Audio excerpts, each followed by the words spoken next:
All right, what's going on? Um, had a little camera issue, but we're back. Hopefully, y'all doing well. And yeah, we're here for game, so you already know. When you come into the chat, just let me know what's up, say what's going on. Um, yeah, so game's about to start, and I'm expecting the Celtics to come out with a little bit more focus and get this game won in game two here. But we know Miami's not going to make it easy on them. So, a second. All right. Yeah. So, how's everybody doing? Hopefully, having a great night. Rely on you, chat. Let me know if the sound quality is good. I can't wait for this game. There's been a lot of talk since game one about what went wrong for the Celtics, questions about the coach and Missoula. Well, this is their opportunity to kind of show everybody that they can right the ship and right the wrongs from game one. I mean, we know for Miami, the key is going to be Jimmy Butler slowing him down. And what's going on, Con man? Also, for my Facebook people, I believe I put a link in the chat. Make sure you click that and then say, I guess, let Facebook Live show your name or something so I can tell who you are. But I mean, comment you put in there that it was you. So appreciate you stopping through. As you come in, you can let me know what your predictions are for the game. You want to give a score or not, or are you just going to say who's going to win? That's all good. So far, it looks like we got no changes to either starting lineup. One question I do have for the Celtics is, do we see Grant Williams in this game? Because game one, Missoula went with the decision to go with Peyton Pritchard as kind of the eighth man in the rotation. I wonder if that gets swapped out for Grant Williams in game two. So that's something to pay attention to as we go on in this game as well. So we're just about ready for tip off here. Celtics out the way for game two for me. Okay. Celtics won the tip. So let's see what they do in their first possession. I mean, it would do a lot for everybody in the building if they were able to score here. Marcus Smart scores in the paint. That's great. All right, comment. Come back to your share after mine. I'm going with Miami. Okay. We know Miami's gonna be tough.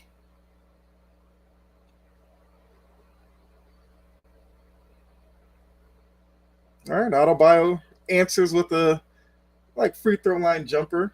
He's been really good this series. It's now back the other way. Give it back to Smart, who's trying to post up Struess, and he was just off on a little pull up jumper. So we got 2-2 right now. Yeah, both teams are looking ready for tonight. Vincent gets to the hoop and they called a foul. Yeah, like I said, Facebook users, I put a link in the chat for that on that site. Click the link so you give it access so I can see your name, because right now it still pops up as Facebook user. If it's not in the chat, let me know and I will post it again. Vincent at the line for two. Knocked in the first one. Actually, let me double check that.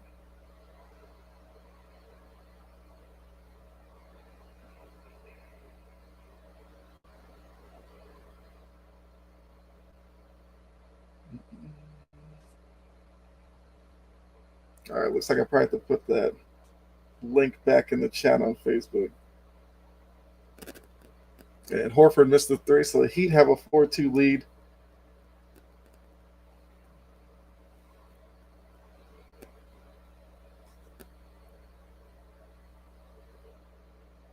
Vincent going to the hoop. Love kicks out to Struess for three at the top. He knocks it in.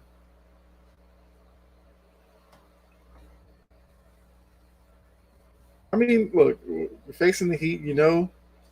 Spoelstra's going to have them ready to go right now. Offensively, they're moving the ball around. If they can hit threes, at the rate they did in game one, which is what, over 50%, then yeah, they have a very good chance of winning this game. Jalen Brown missed a little turnaround jumper there.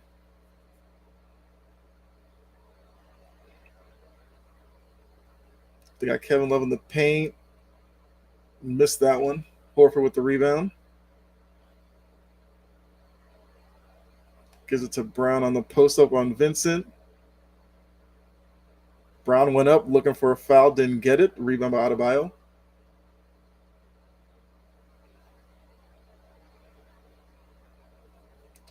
Another foul.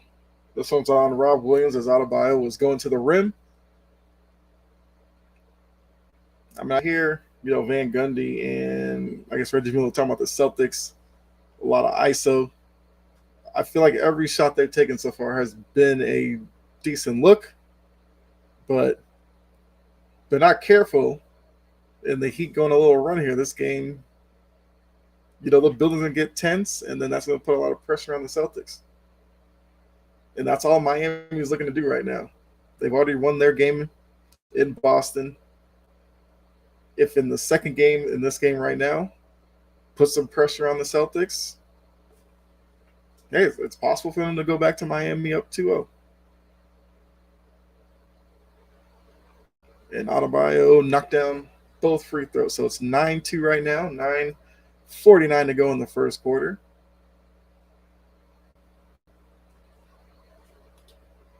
Tatum going to the rim, and he scores. All right, so 9-4. That's a good sign from Tatum. The ability to get to the rim, finish at the rim. Vincent dribbling around through a soft pass into Adebayo. Was picked up by Rob Williams. Horford has it across half court, gives it to Tatum. Tatum has Adebayo. Called a foul on Adebayo there. That's what you want. Butler tried to jump the screen, and Tatum went around him and got to the rim. But then the very next possession, they gave it back to him, and he got the foul on Adebayo. So they double team him, give it to Smart. Smart over to Al. He missed the three. Once again, that's a shot Al usually makes.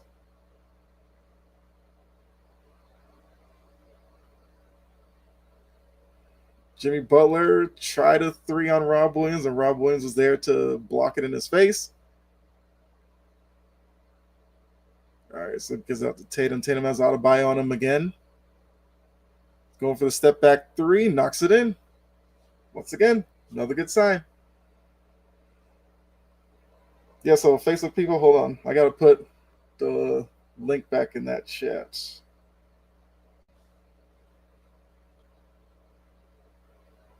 I just realized I forgot to put the scoreboard up for you guys. My bad.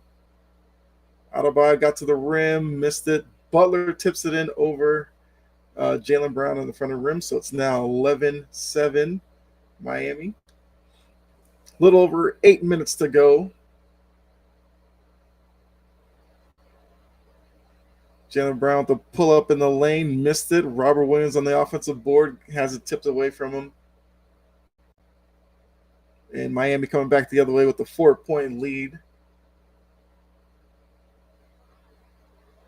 Butler sizing up Robert Williams, step back, in and out, rebound by Tatum. That's your, typical Jimmy Butler shot there. Tatum getting to the lane, has it stripped.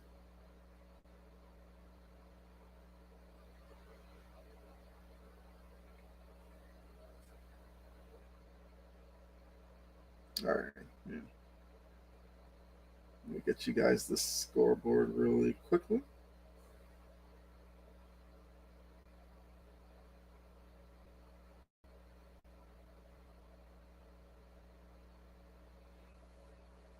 Nice. Derek White, first off the bench for the Celtics.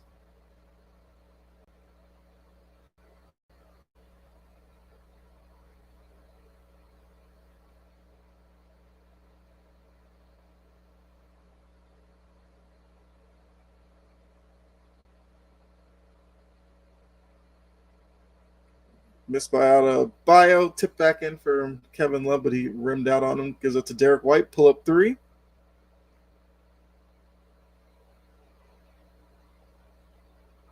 All right, there we go. Got the little scoreboard up for you guys. Butler's got Horford on the wing. Gives up to Adebayo. Scores at the rim, so it's now 13-7 Heat.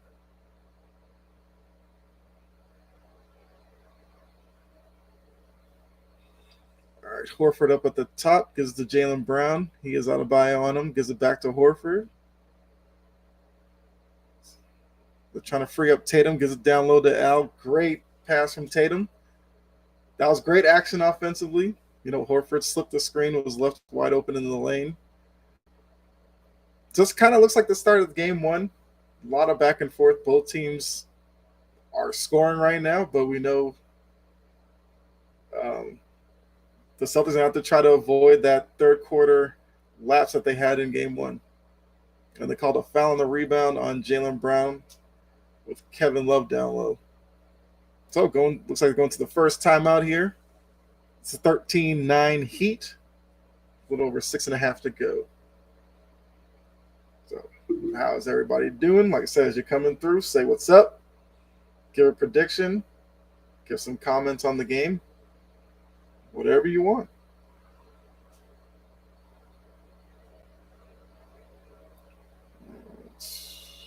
Like I said, Facebook people, hold on a second.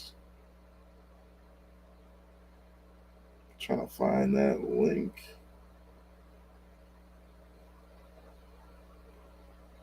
Okay.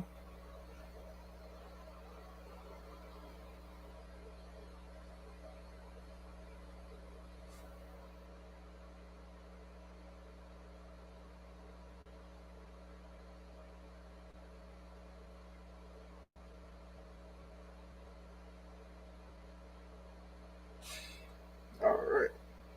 Yes, I dropped that link in the chat for my Facebook people. Make sure you click that link and then, give it access to display your name. Because like I said, right now, all of you just come up as Facebook user. Want to know, who's tuning in.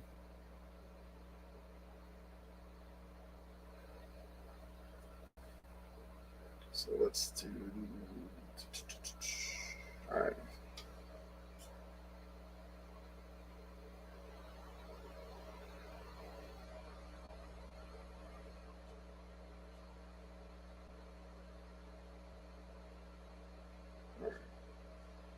So I pinned it in the chat, so you guys don't have to worry about it disappearing or anything like that. Yeah, so I guess quick reset. We are at 13-9. Right now, Butler hasn't gotten going yet, but we know that's gonna happen at some point. Tatum's had a pretty good start to the game so far. Would like to see them getting Jaylen Brown involved. He's gotten a couple shots off, but he's been off on them. Would love to see him get some scoring going. But so far, if you're a Heat fan, you're liking what you're seeing so far, you have the lead. Offensively, you're still getting some good shots. You've gotten some early foul calls for the Celtics. Encouraging part so far is, Tatum's gotten to the rim a couple of times. And, yeah. Oh, and also, like I always do, I will be here halftime. I know it's kind of early to think about halftime, but I'll be here to talk through whatever topics you guys want to talk about. Talk about like Western Conference Finals. Also during the game, if you have questions you want to throw at me, definitely put that in the chat as well. Because like I said, this is all about you guys.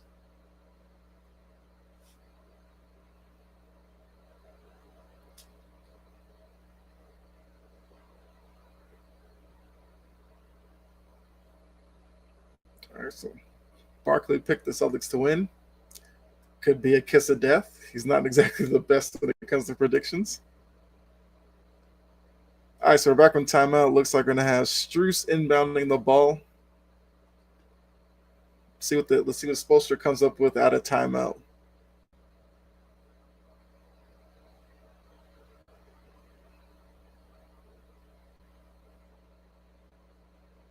Adebayo looking for Strus. Strus off the screen. Tough three. Knocks it in.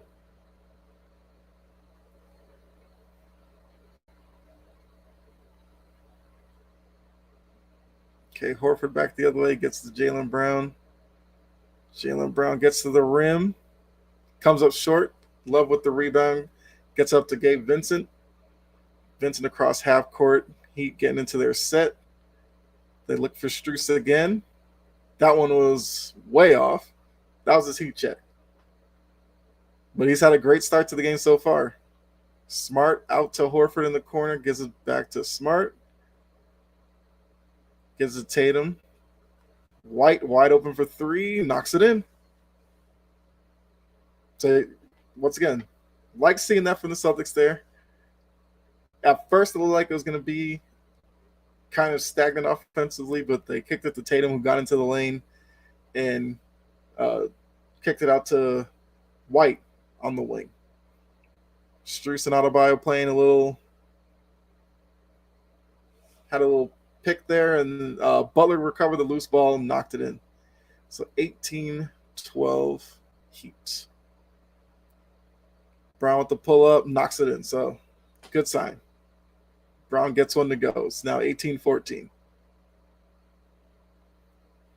All right, Butler back the other way. 4.5 to go. Butler gets into the lane. That's another key with this one. The Celtics have to be disciplined when Butler gets in the lane. He likes to do that little stop in the lane, try to get a bump and a foul. That play, they stayed on the ground and forced him to take a tough shot. And then Brown missed the shot back the other way. Still got 20-14, 4 minutes to go. Butler with the ball on Derek White. Butler gets to his spot, looking around. Missed the jumper. White to Brown. Brown corner three, off.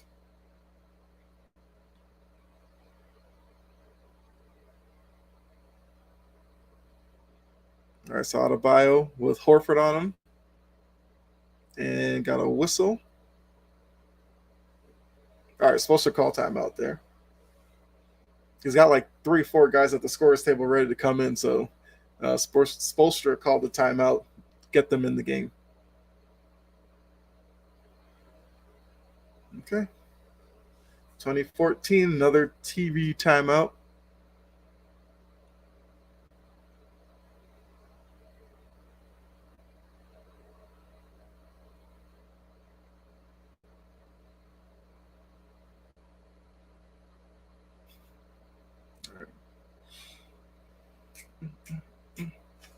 Yeah.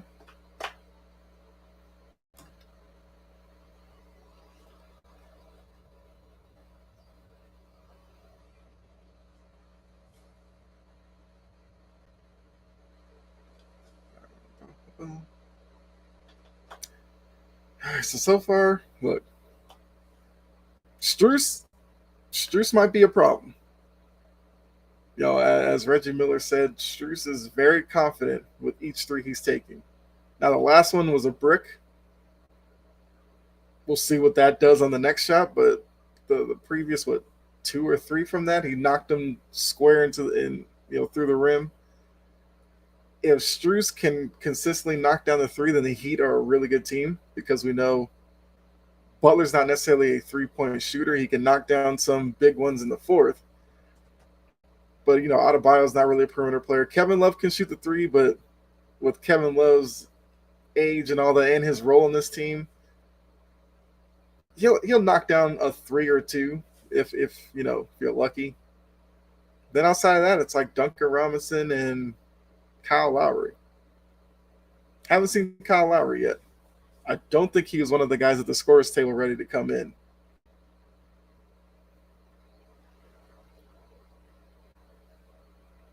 And I'm still waiting to see with Mazzulla who Well, we know Brogdon's going to come off the bench, but who's going to be the third guy off the bench? Does he try the Pritchard experiment again, or does he go back to Grant Williams, who,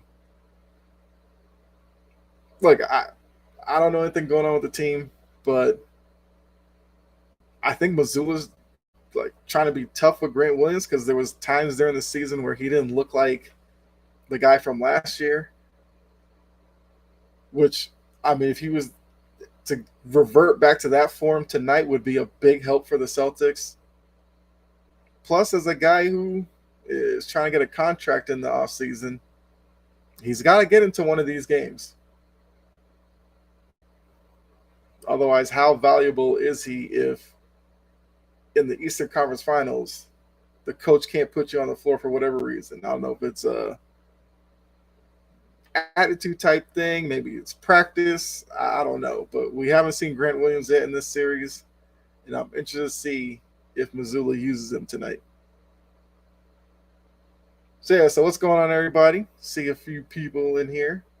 So if you're on Facebook, that link I put in the chat, the TalkStudioStreamLabs.com, click on that, give it access. That way when you post a comment, your name will pop up instead of it just saying Facebook user.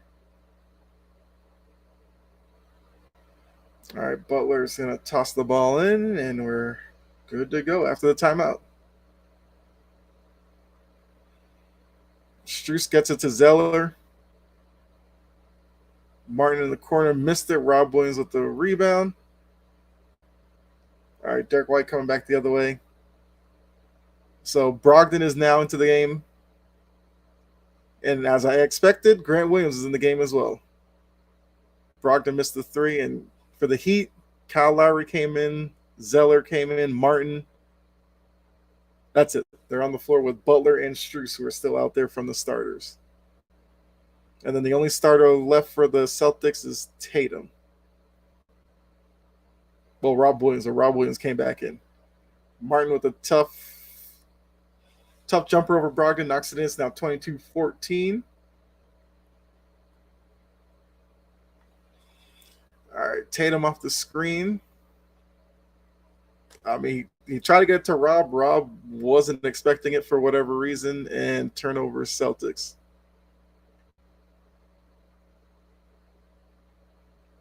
Lowry trying to take Rob to the hoop. We knew that wasn't going to end well. Back out to Lowry, up fake on Tatum. Oh, they called 3 seconds. Yeah, Zeller was just sitting there. Oh, that's not on Zeller because Martin should have taken the shot. Lowry should have taken a shot. Zeller was there for the rebound and got caught since they didn't for the 3 seconds. Can't fault the big man on that one. And hold on.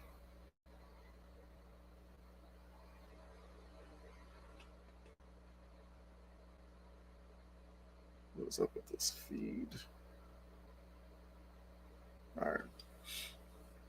So so like I said in the chat, who's winning tonight? What's your score prediction? Drop that in there. Also say what's up. So it's got 22-16 right now. Butler off the screen from Zeller. Gets into the lane. Swallowed up by Rob Williams. Celtics back the other way in transition. Out to Tatum. He gets in. Grant Williams with the rebound and score. So Grant Williams making an impact a little bit. So got 22-18. Lowry trying to get to the hoop. He's got Brogdon on him. Brogdon stripped him. Yeah, because Brogdon's seen that play already.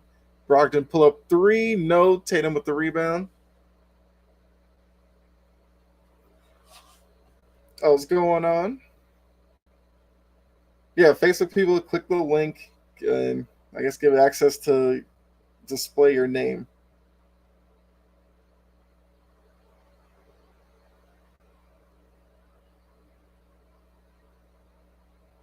What's going on, Jordan?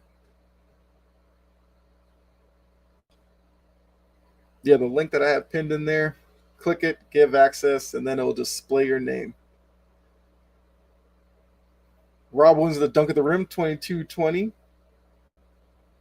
Celtics are Celtics are looking good offensively past couple of minutes, but they're still down by 2. So if you're a Heat fan, you like the fact that you still have the lead. So we got 45 seconds. Lowry up at the top. Gives it to Zeller. Okay. Well, Zeller first took that shot. I was about to say, sit on the bench, but luckily he got his rebound and tipped it in. Tatum step back 3, knocks it in. I would take another 50-pointer from Tatum tonight. So 24-23, building is now loud. Early in the quarter, they're sitting on their hands, but you know, it's good for them to see Tatum going off a little bit. Duncan Robinson missed it on the back rim. Tatum with the rebound, blocking foul on Martin. So got 6 seconds left. I don't think the Heat are in the penalty yet.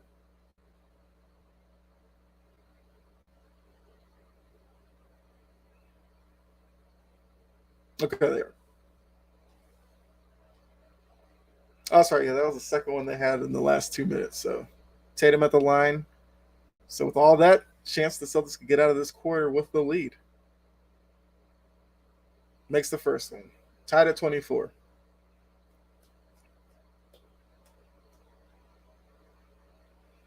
All right, Rob Williams going out. Marcus Smart back into the game.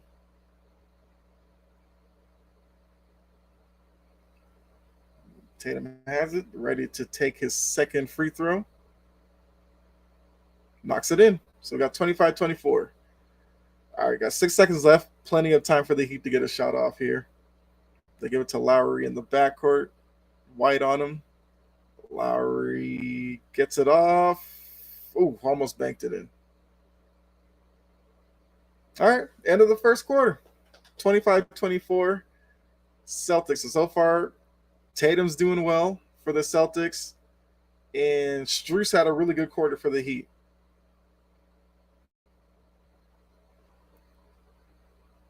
All right. Take a nice little breather between the quarters here.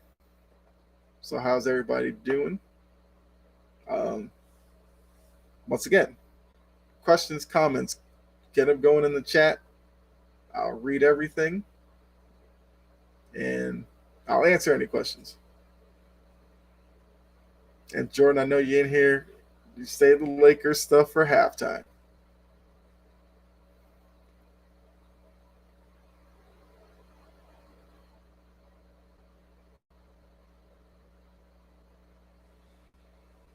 All right, more ads.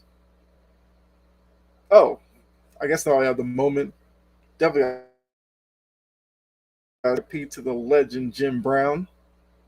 That news came in not too long ago. I didn't see him play, obviously. Not that old.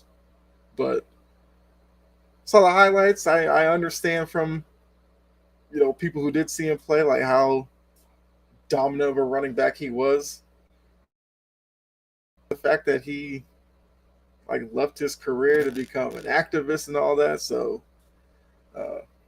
definitely lost a good one in Jim Brown today. So just probably should have led the stream with that, but better late than never.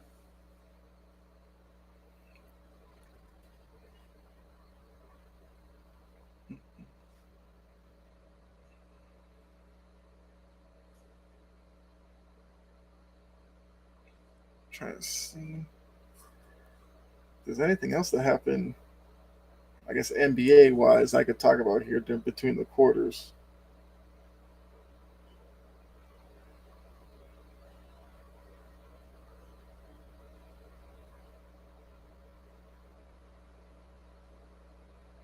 Let's see here. I actually don't think there was anything. Oh, wait, there was that report I saw. I'm sure it was kind of in the news for the past couple of days. Also, I don't really know how much we should believe it or not, but apparently James Harden's leaning towards going back to Houston. I think that's wild. Also, wait and see on that one. But I guess it'd be interesting to see him with the young guys down there. But like, if you're Houston, what are you paying James Harden, and what's Harden bring to a team in Houston? Is really young. I think they have a lot of young pieces that could turn into something. So that's definitely a story to watch. Talking to Struce between the quarters here, but yeah, I think the Philly situation is going to be interesting to watch this offseason. First, we got to know who's going to be their coach. We got to know what decision they make on Harden. What's Embiid's thoughts? Uh, Philly's going to be an interesting team. All right, so we're back. Martin has Rob Williams on him, gets it to Adebayo, who has Grant Williams on him. Up fake, Grant Williams with the strip, and call kickball. So right now, Grant Williams has made an impact. He's got an offensive rebound. That's great defense there. So hopefully he can bring some energy to this game and help the Celtics get a win. So Tatum has Martin on him, now switched off to Adebayo. Grant slips the screen, gets it to him in the paint, out to White, knocks it in. Grant Williams is earning minutes right now. Turnover by the Heat. Brogdon back the other way, and I thought that was going to get blocked, but okay. So this is the Celtics team that I want to see. Getting in transition, through the offense, swinging around to open threes. So Celtics are up 7 now. Tatum has it. Martin's watching them. Watching, and he gets into the lane, puts it up and in. Butler's on the bench. I wonder how long he'll be out there. So that defensive set, all eyes are on Tatum, and he still got into the lane and knocked it in. Yeah, Celtics are now up 9.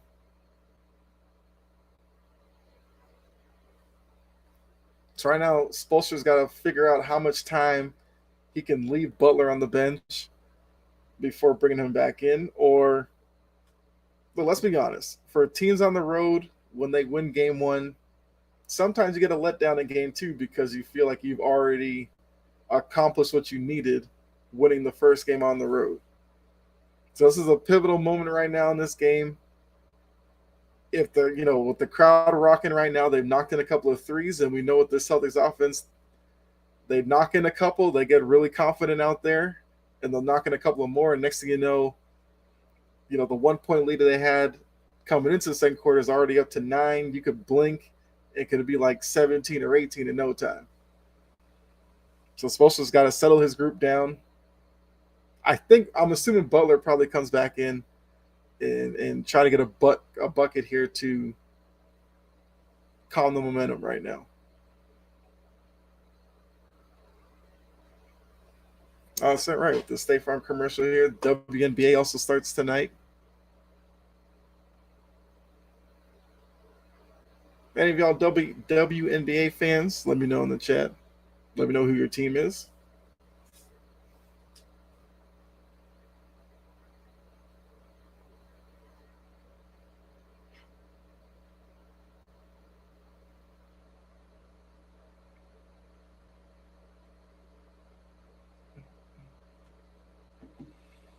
Okay.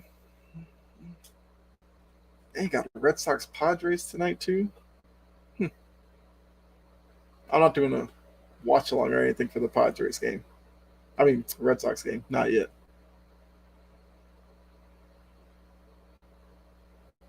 Yeah, so this is the response to game 1 that I definitely wanted to see from the Celtics. Like what I'm seeing so far. We know the Heat are going to put together a run. That's just how they are. And yes, as we get closer to halftime, and it's still like 10:45 to go in the second. I will be around through halftime. We can talk about other news around sports or other news around the NBA. So we'll definitely do that at halftime.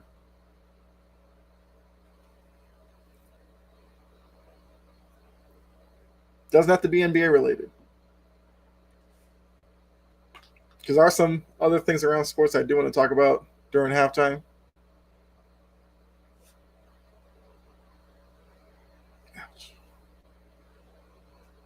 So hope everybody's having a great night. Appreciate Sports Empire Network people who've been coming through the chat. Con Man's been in here, Jordan's been in here. Those of you who might have stumbled upon my Facebook page and found the stream, appreciate you as well. You already know as you're coming through, like button, subscribe, share, all that good stuff. Because I plan on doing a lot more content like this, along with the podcast I do, chomping at the bit already. So if you haven't heard any of those episodes, you can go ahead check those out on the YouTube page, also Facebook.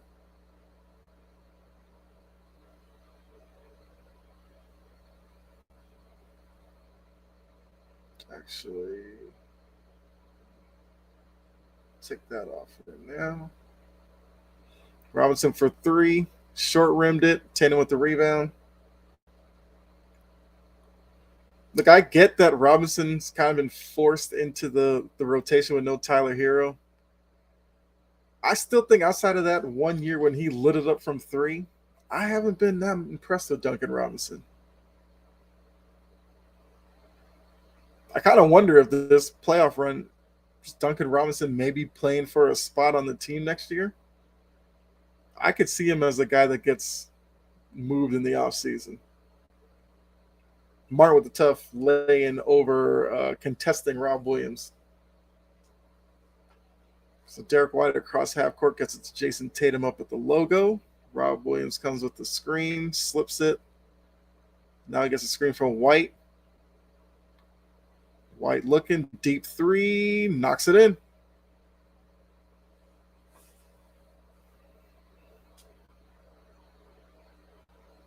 Big difference between last postseason and this postseason for Derek White. Last postseason, he was struggling to find his shot. Seemed like he struggled to find what his role was of the team. But now this year, he's had a really good year and has been a better three-point shooter. Robinson scored on the little backdoor play, got to the hoop. Don't see that a lot. And Adebayo with the goaltending at the rim on the drive by Brogdon. So right now the Celtics are getting to the rim when they need to, and they've knocked down a few threes. Let's see. Yeah, that's goaltending. It was just on the way down. Adebayo trying to post up. Grant Williams gets it to him.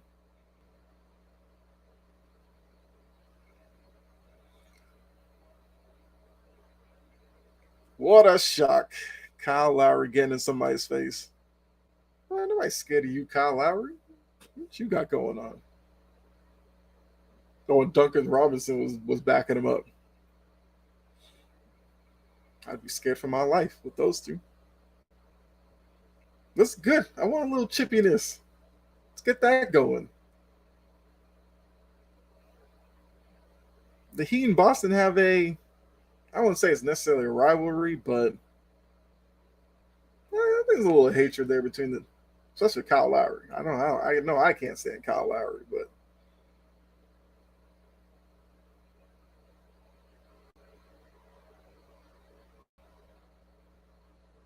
yeah. So Reggie Miller's talking about back with KG Pearson, LeBron, and them in Miami. Yeah, it was definitely more of a rivalry back then. Yeah. So as we see, it looks like Missoula's picked Grant as the eighth guy. Pritchard still has his warm up on. So I guess he's going to treat the eighth spot in the rotation as whoever plays well, you get another game. If not, you'll try somebody else there.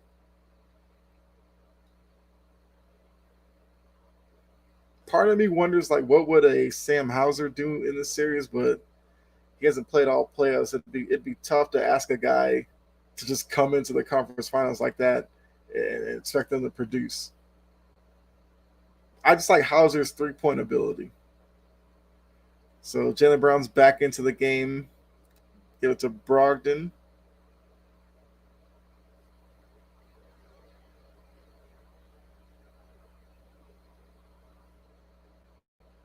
Yeah, Brown missed the deep three. Brown's definitely trying to find his range in this one. But luckily, the Celtics have a double-digit lead because of guys like Tatum and White.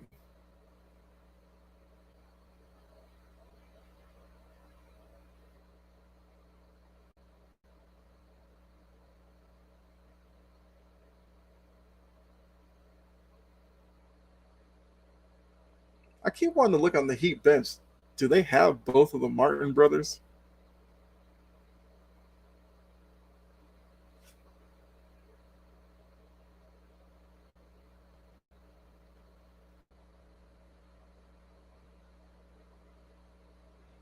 All right. The Heat are in zone. We saw this in game one as well, where Spoelstra changed up the defense every so often. But the Heat are now within 7 after the three by Martin there. White gets into the lane, out to Brogdon. Missed the three. Rebound by Adebayo. Duncan Robinson back the other way. Ball's now to the hands of Jimmy Butler. See what he can do here with Derek White on him. Now they get the switch. Robinson has White on him, gets to the rim, gives it up to Adebayo. Missed it. Fighting and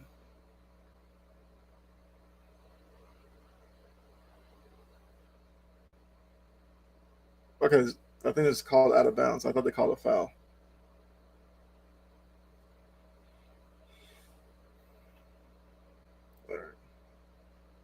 So 33-40, Celtics lead. I guess Celtics lead 40-33. 7:24 to go here in the second quarter. Miami Heat inbounding the ball from under their own basket. Gives out to Adebayo, gives it to Robinson off the screen, out to Martin. Martin chased off the three, gets into the lane, and finishes at the rim. So it's now 35-40. The Heat have cut that 10-point deficit in half, and they are staying in the zone. And Robinson knocked out of White's hand. And you know, with the zone, you got to attack the zone from the middle out.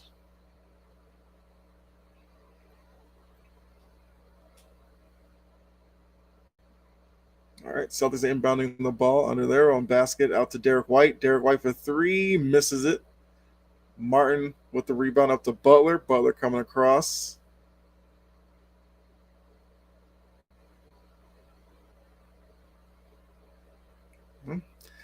All right, so now Martin's on the heater. It's now 38. 40-38 Celtics now. They need somebody in the middle of the zone. All right, White gets in, gives it to Williams. Finish at the rim for the end. One foul on Adebayo. Look, if you're not going to, have a guy dive into the middle of the zone, then somebody at some point's got to break down their defender and get into the lane, because that's the only way you can get the zone to collapse. If you stick around on the perimeter, the zone's doing its job.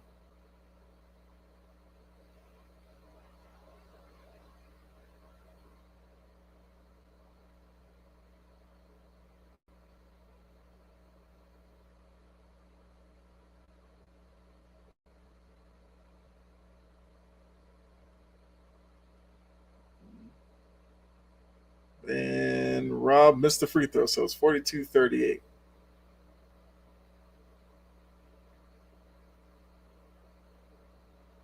All right, so Butler's got it up top. Adebayo slipped the screen to get Grant Williams on him. Butler to the rim, knocks it in. They inbound the ball really quickly. Brown looking. Derek White took his eyes off the off the pass and went out of bounds off his leg. So they got 6:02 to go. It's 42-40 Celtics. Heat now have the ball with a chance to tie the game or take a lead with a three.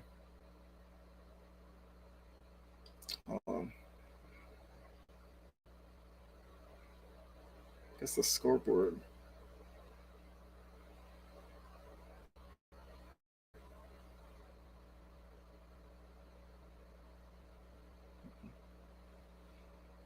We got a tie ball game.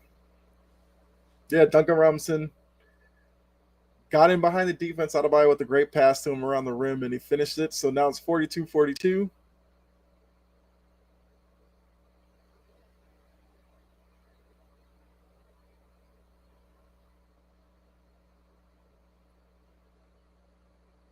Yeah. As I said when the Celtics made their run, you knew Miami was going to make a run back the other way, and that's what they did. So we're not going to tie a ball game.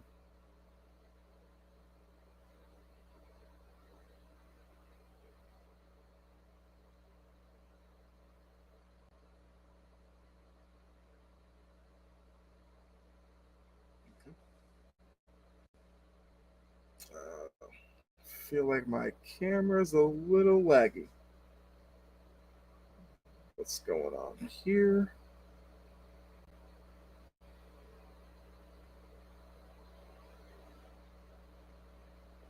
That's a little better.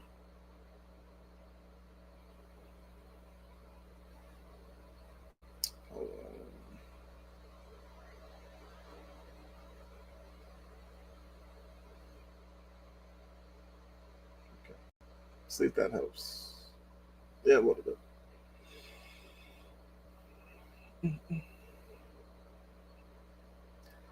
All right, 42-42, 5:46 to go in the second quarter. So now what we're looking at is which team's going to close out this quarter better and take the lead into the half.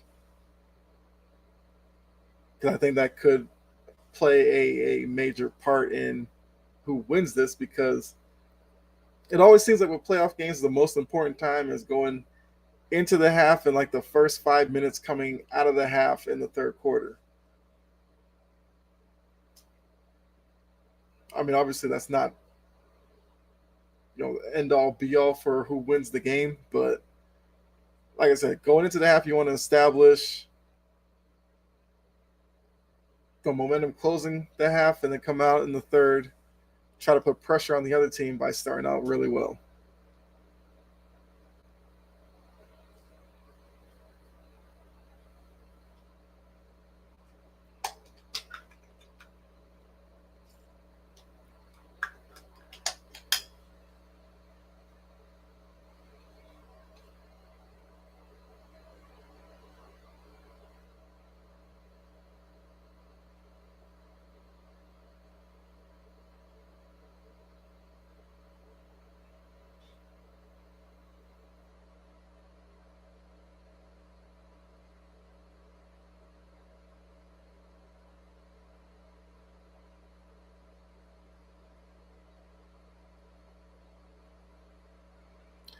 All right, just waiting. Waiting to come back from the timeout here. Once again, looks like we're in for a really good game, and I'm here for that.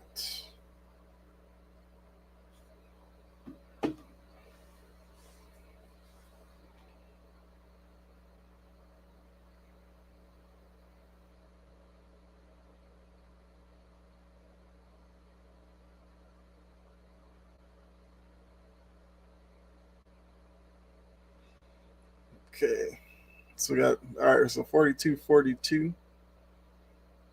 They're just talking about Jim Brown and Bill Russell. All right, so rebounded by Adebayo. Butler come back the other way. Jaylen Brown missed the three. Adebayo facing up Horford, out to Robinson. Robinson with the three, knocks it in.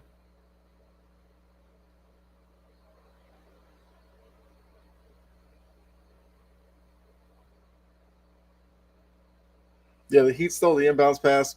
Uh, Brown wasn't paying attention. Vincent jumped it and stole it. Martin pull up, knocks it in. So we got 47-42 Heat lead.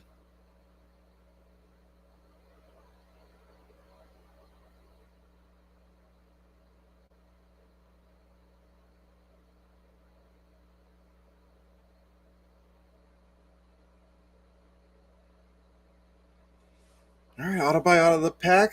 Horford missed around the rim. Brown missed the tip in. So Butler's got the ball on the wing trying to get it into Adebayo. Adebayo takes the screen, pull up. Bro, how many times does Adebayo fall down on a jump shot?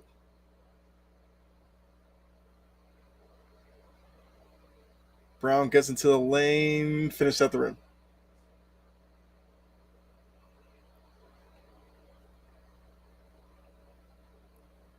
I feel like with Adebayo, like if he's not getting fouled and the fact that he's just throwing himself down, at some point some defender's like gonna land on his legs and twist an ankle. Like you got to do something about that. Horford with the rebound, coming to the court. Celtics down three, looking at a chance to tie it or get within one. Brown gets to the rim with the finish. It's now 47-46 Miami. Miami defense there kind of fell asleep. They had their back turned to Jaylen Brown, and he had a clear path to the rim. Building is loud again. It's got 3:20 to go. Butler getting into the lane, gets to the rim. Okay, call a foul. Couldn't tell what they called there.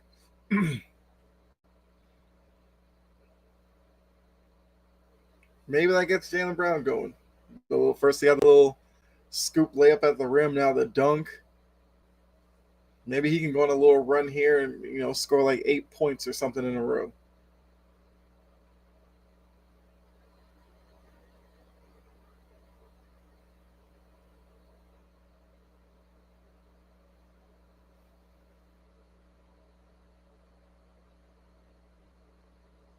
Okay, Butler hits the first free throw.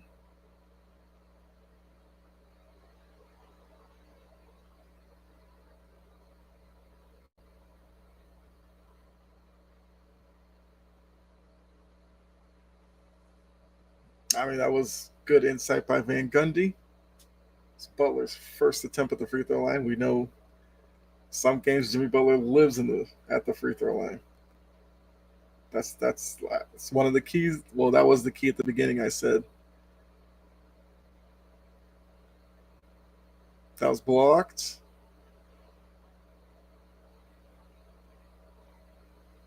So at least in that possession, same position, they had a Horford in the middle of the zone, kicked it out. It's just that it was blocked. Now a turnover by Butler.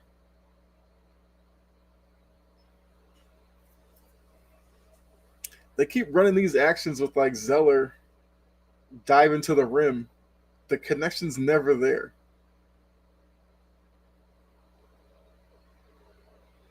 All right, so Tatum getting out directions, gets into the lane, kicks it to Brogdon. Brogdon back to Tatum, who has Zeller on him. Came up short. Rebounded by Butler. Look up. Whoa, Martin. Yeah, Martin traveled on the fast break. Took a bad step. Well, he almost tweaked his knee, but he's fine. So once again, Celtics with the ball, down three, chance to. That was a terrible pass by Smart.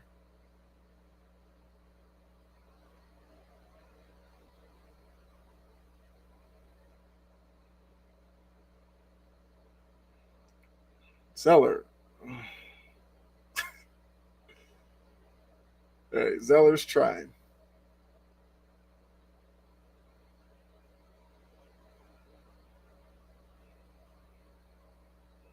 Rebounded by Tatum, gets it up to Brogdon. Brogdon going in. Got bumped by Robinson. He'll go to the line for two.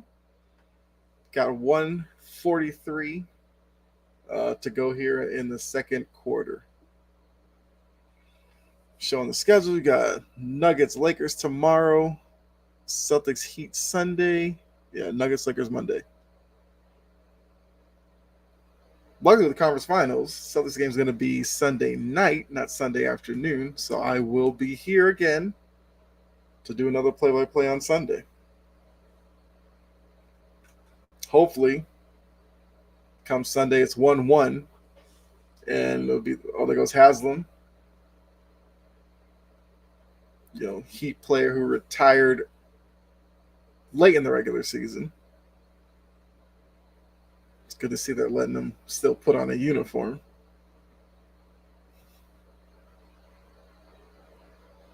All right, so Vincent off the screen had an open shot, hesitated. Butler gets the switch. He has Brogdon on him. 5 seconds on the shot clock. 4, 3, step back, long. Smart with the rebound. Smart's looking. That's another tough pass. I get what Smart was trying to do there, but that was forcing it. All right, so 49-48. Heat lead, 1 minute to go in the second quarter. Butler's got Horford on him, trying to take him off the dribble. Fade away, missed it. Zeller fighting on the offensive board. Tatum with it. Gives it out to Horford. Horford coming down. Gives it to Smart, who fakes Zeller, and foul there. Yeah, Zeller was on an island. He knew once Smart up faked him, he was going to get by him. He kind of just grabbed Smart to send Smart to the line. And Butler's gasping for air right now.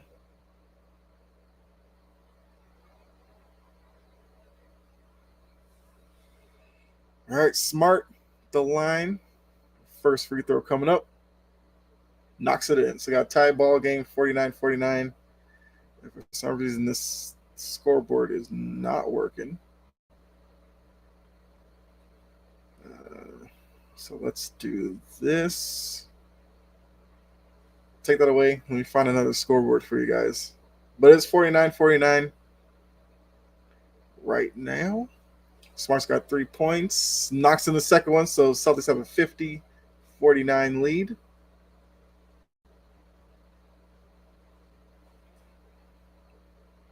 Vincent from 3. I mean, that was a tough shot, but he knocks it in, so it's now 52-50. Tatum pull up 3. No. Went for the 2 for 1 there. So it's 52-50. Heat lead. 20 seconds to go in the half. Butler's at the logo. Jaylen Brown's guarding him. Got 10 seconds. Vincent comes, slips the screen, gives it to Strus. Strus back to Butler, who has Smart on him. 2, 1, fader, knocked it in. That's a tough basket. Smart, I think Smart deflected the ball too.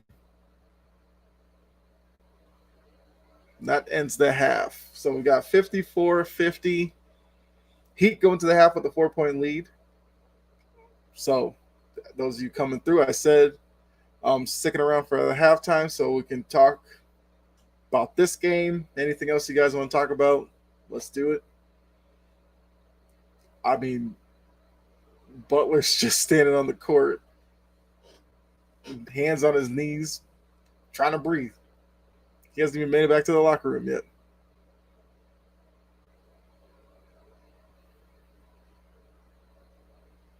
Okay. First half in the books. He'd have the lead. I think the Celtics played better in the second quarter than the first. But the Heat are still shooting pretty good from 3. Strus had his run in the first quarter. Martin kind of took over in the second quarter from 3. Robinson sprinkled in a couple. Tatum and Brown have been struggling from 3 in this game. Actually, the only Celtic who's really been hitting threes is White. I think Brogdon has a couple as well. So I'm assuming for Missoula, only because of all year he's emphasized Celtics shooting the 3. He's going to want them to come out and try to start hitting some threes. They had the little spurt when they took over and had the 12-point lead there in the second quarter, and then they couldn't hit anymore. They've also been, I guess, inconsistent against Miami zone, because when they've scored against the zone, they've gotten a guy into the middle, whether it's on a dribble drive or through action, somebody diving into the lane, getting it to them, and then they're able to score from there. Where they struggle, they just pass it around the perimeter, or it's like a pass and a shot. Got to make the zone work, because you can tell Spoelstra is using the zone because it can help guys like Adebayo and Butler conserve some energy defensively. So unless you make them work, Spoelstra's just going to use it more and more. Because yes, you have to get into the middle of the zone in order for the zone to collapse in, which is where you get your open threes once you kick out of that. So I'm sure that's going to be a point of emphasis for Mazzulla in the locker room as well. Like I said, for Spoelstra, you love where you are right now. Are there things to clean up? Sure. There's a couple of defensive breakdowns where they kind of lost sight of people. But other than that, you kind of say for Miami, keep doing what you're doing.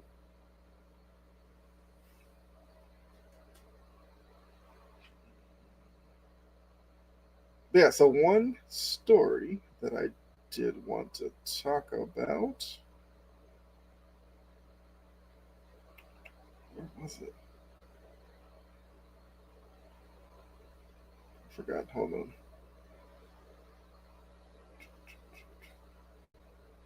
Yeah, because we talked about Harden a little bit.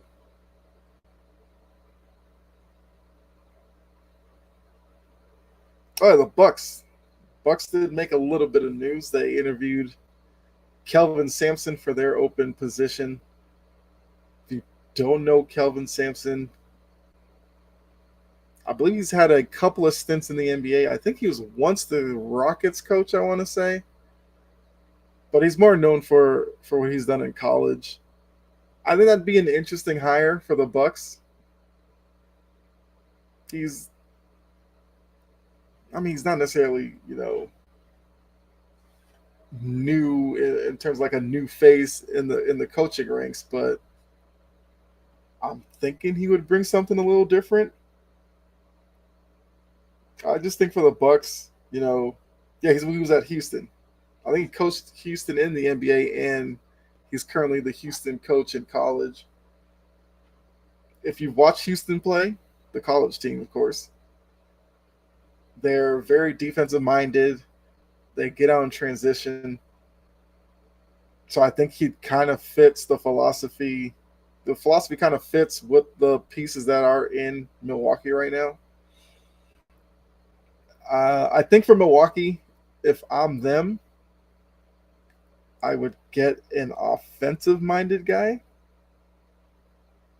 I mean, some of the names that they're listing that Milwaukee's looking at, there's an assistant coach in Milwaukee, Charles Lee. I don't know anything about him. You got Kenny Atkinson with the Warriors. That wouldn't be a bad choice.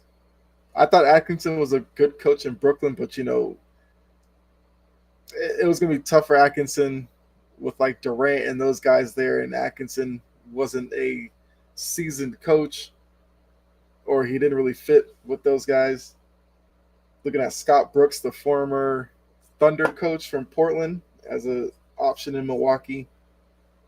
Adrian Griffin up with the Raptors. I mean, Adrian Griffin was a former Celtics player, so I know a little bit about him. Coaching wise, I know he's been an assistant coach in Toronto for a while, but with Nick Nurse not there, you got to figure the new coach up there is going to bring in their own assistants. The Heat, who we've seen in this game, Chris Quinn, who's on their bench, been on there for a few years. He's in line for an interview for Milwaukee's job. Phoenix's Kevin Young, and former Hornets coach James Borrego, who was the coach there when what's his name? It's like Steve Clifford had the job, he got fired. They brought in Borrego. Then Borrego either stepped down or got fired. I can't remember what happened. Borrego. Then Clifford got the job back. So that's an interesting pool from Milwaukee to pull from.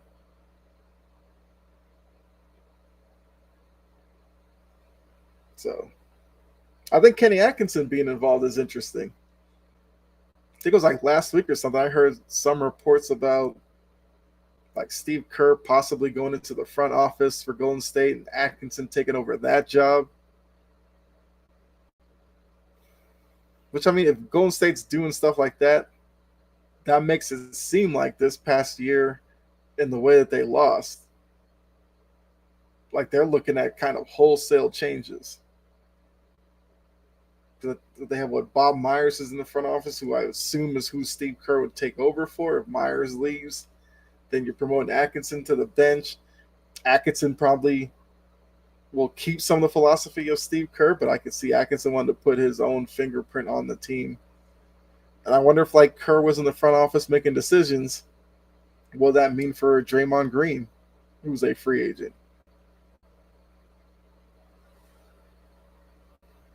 So that I think that's an interesting story to look at.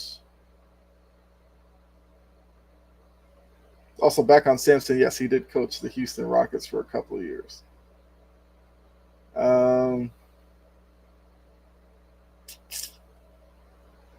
let's see. Also, Spoelstra, who I think yesterday had a quote that I agree with. He said the play-in is the best thing for the NBA in the past decade. I thoroughly agree with that. I know when they first announced it, there were a lot of people who didn't like the play-in, but look at the current state of these playoffs. The Heat were a play-in team; they're in the conference finals. Lakers were a play-in team; they're in the conference finals. So I can't. I mean, I don't know how many people still don't like the play-in, but I think the results are there. It brings added excitement to the end of the season because more teams are involved in potential playoff spots. Since the play-in, you're not necessarily guaranteed a top 8 spot, but you're just fighting for one of those. I think that brings added intrigue. The play-in tournament itself brings intrigue. And I think Spoelstra also said like the play-in curbs tanking or makes tanking. Hold on, I gotta see what his actual quote. Far less teams tanking. So yeah. So it doesn't necessarily stop tanking, but it helps. I do agree with that. Because look, Detroit and teams like that, they're just gonna be bad. I think also you have to wonder with some of these teams who have been so bad so many years in a row, is it necessarily tanking at that point, or is it just they're just bad teams? That's the fine line I think you have to, toe when you're talking about tanking and whether it's bad for the sport. Because some teams, like I said, they're not tanking; they're just poorly built, poorly run, and consistently are losers. But yeah, so I definitely agree with that. I think the plane has been a great addition to the NBA. Okay, so I guess now we can talk Western Conference Finals as well. Depending how much time's left in halftime, we can talk about that. If there's any more I need to say, we'll save for post game. But I think despite what a lot of people thought with the Nuggets and Lakers, the Nuggets have a 2-0 lead going to LA. I would say that they won both games very differently. The Nuggets, I thought, won the first game because of pace and space. Maybe Lakers weren't necessarily ready for the altitude in game one. Made the late run. Nuggets won that game. Game two, the Nuggets kind of struggled early on, but they hung around. until Jamal Murray, went back into the booth, came out Bubble Murray, which is the nickname I've been seeing going around, and Murray Porter Jr. as well hit some big shots down the stretch to give the Nuggets a 2-0 lead. Conversely, I think the Lakers missed an opportunity in game two. Because, like I said, the Nuggets weren't playing that well. You got a good game from Hachimura. Thought they could have capitalized on that. But unfortunately, LeBron, AD didn't have the best fourth quarters when it was needed. And they came up short. So now, obviously, with the Lakers, game three is now a must win. I'm assuming you're going to get the best version of the Lakers so far, at least in the start of game three. As the Nuggets team being on the road in game three, all they have to do is, well, there's two things they could do.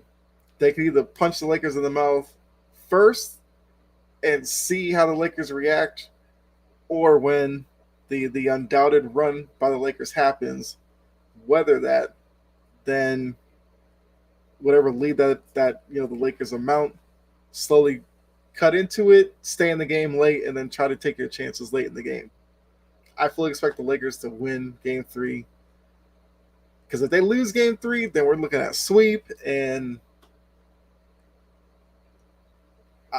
I don't see that happening.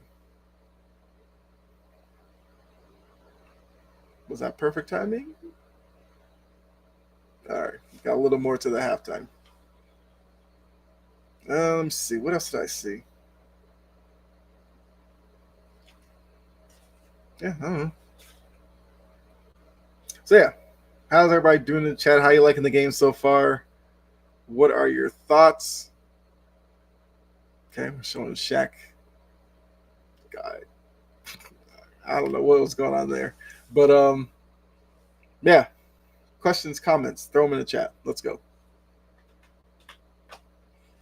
So the teams are out in the court getting warmed up for the third quarter. Important 5 minutes. First 5 minutes of the third are important.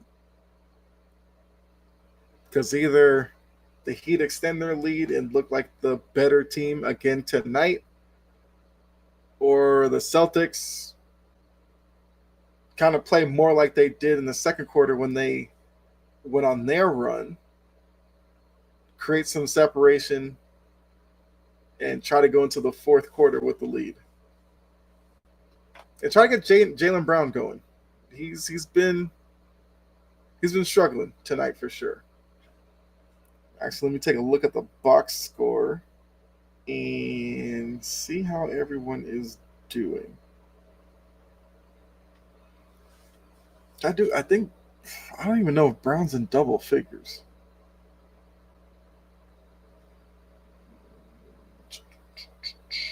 Yeah, Brown has 6 points. He's 3 for 12 from the field. Looking like AD last night. Tatum's the only Celtic in double figures with 14 points. Although Brogdon and White both have 9, so they're almost in double figures. For the Heat, leading scorer is Cody Martin with 14. Butler's got 12. Those are the only two people in double figures right now for the Heat. But they've gotten 7 from Duncan Robinson. Strus only has 6 points. Why did I think he made more than 2 3-pointers? Okay. Adebayo's got 8 points, 9 rebounds. He's doing Adebayo stuff there. So, yeah. I'm really surprised Strus only has 6 points. I guess for as much as Reggie Miller and them were reacting to those 2 threes, I thought he had knocked in a couple of more. All right, more ads. I'm assuming this is probably the last commercial break before the start of the second half. So, hope you all stretched. Went and got some water, some food or something, because I think the second half is going to be really good. And Yeah, I mean, like I said, I will be here for a little bit after the game to get your reactions and to give you my thoughts on how it all played out. Now, depending on this game, may affect my mood in the post game. We'll see. So TNT's keys: Miami finishing the pain, knocked down attempts from three. Celtics execute better against the zone. FanDuel live point spread: Celtics currently -4.5. Okay.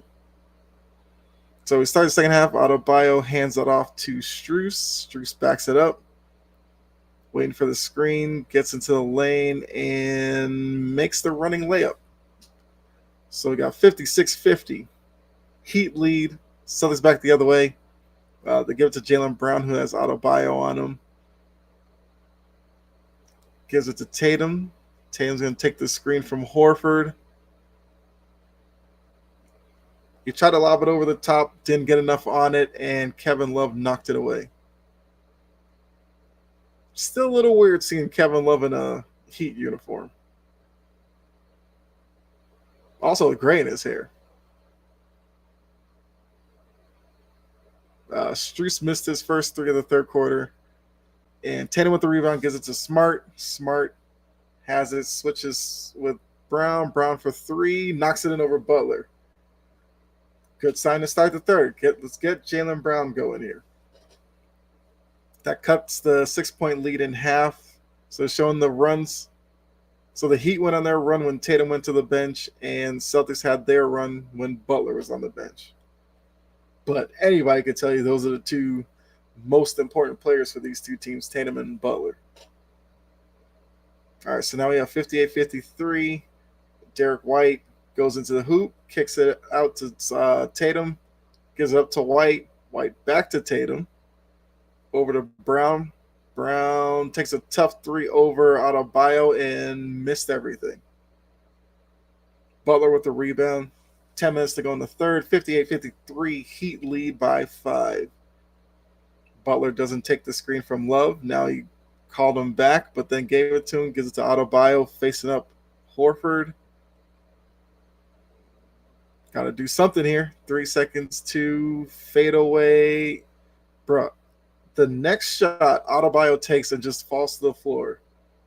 Like, what's he doing? Horford missed an open three. Spoelstra's telling his team to run, I think. Butler's not running.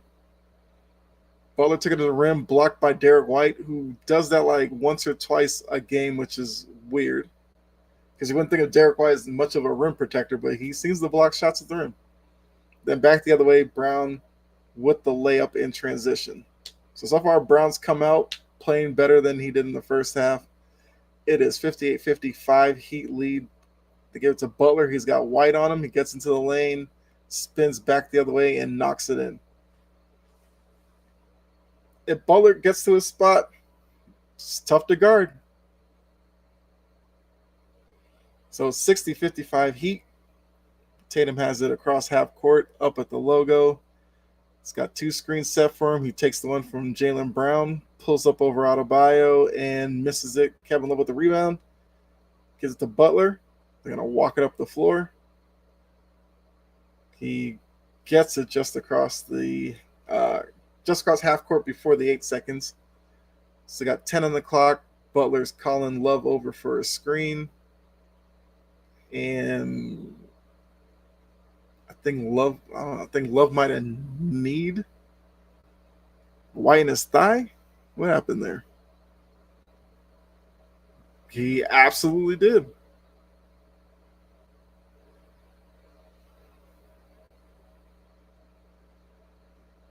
I feel like that's more like on the inside of his knee, not necessarily his thigh. Yeah, that would be pretty painful. Horford brings across half court, gives it to White. White gets into the lane, finishes with the scoop layup over Strus. Got 60-57. Miami still has their 3-point lead. 8 minutes to go. Derek White now has 11 points. All right, Strus has Brown on him. Lobs it into Love, faces up Horford. Love with the pull up, misses. Tatum tips it out. Brown with the rebound, and they're going back the other way. The Heat are back for the most part, but Brown found Tatum, and Tatum lays it up and in, so it's now 60-59. Miami back the other way. Vincent wants Butler to post White, but he can't, so he gives it to Adebayo, who gives it back to him. And he walked. Didn't call that one, but he turned it over, gives up to Brown. Brown throws it back to Tatum. Up fakes on Adebayo, gets the rim and slams it home. And Spoelstra calls timeout right away. And Spoelstra's staring daggers at somebody. Might be Vincent.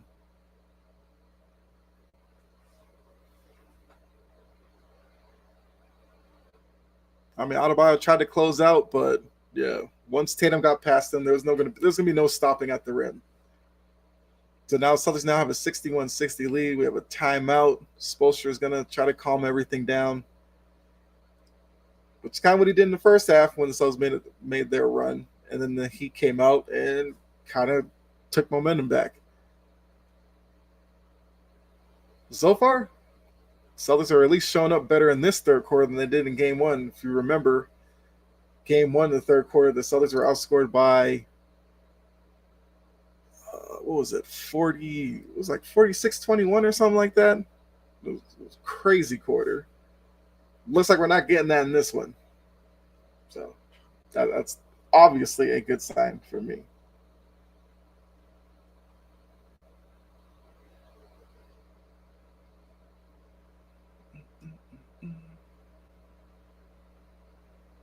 Yeah, so chat, what you think about the start of the third quarter so far?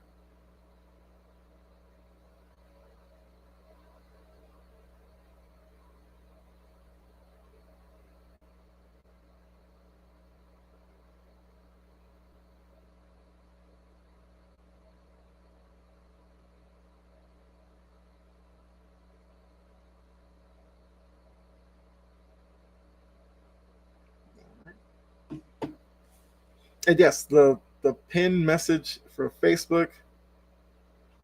Click on that. The window pops up. It says give, I guess, Facebook authority to display your name or something like that. You click on that.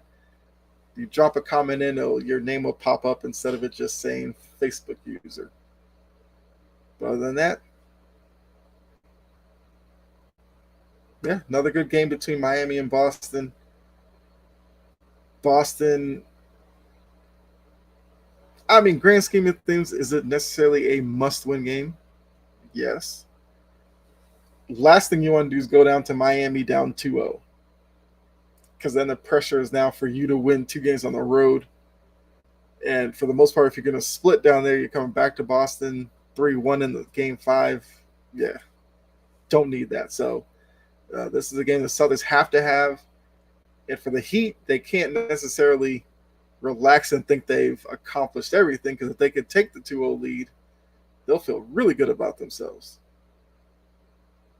I did say earlier, we've seen this occasion where the road team who wins game 1 plays sloppy in game 2 because they understand that they've already got their win on the road. But Miami has come out in game 3. They played very well. They've played much like they did in game 1, minus the crazy third quarter spurt. And Kyle Lowry didn't go on his little run in this. At least he hasn't done it yet, if he even has it in him. Although, as I mentioned, Kyle Lowry, I don't know how many minutes he's played, but it seems like Spoelstra's probably not going to use him a lot tonight.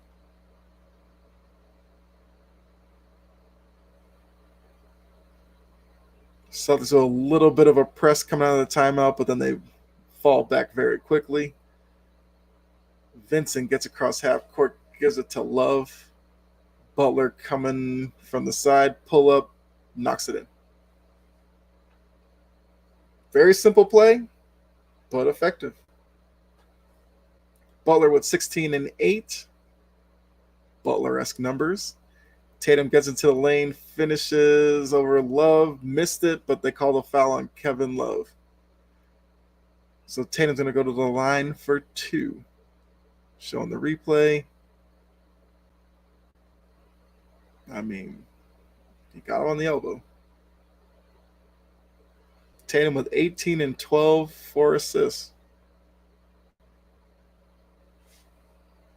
Tatum's been a really good rebounder. I know not a lot of people are talking about that, but that was his 19th point to go along with his 12 rebounds. He understands against this Heat team where you have guys like Love, Adebayo, Butler who crash the boards.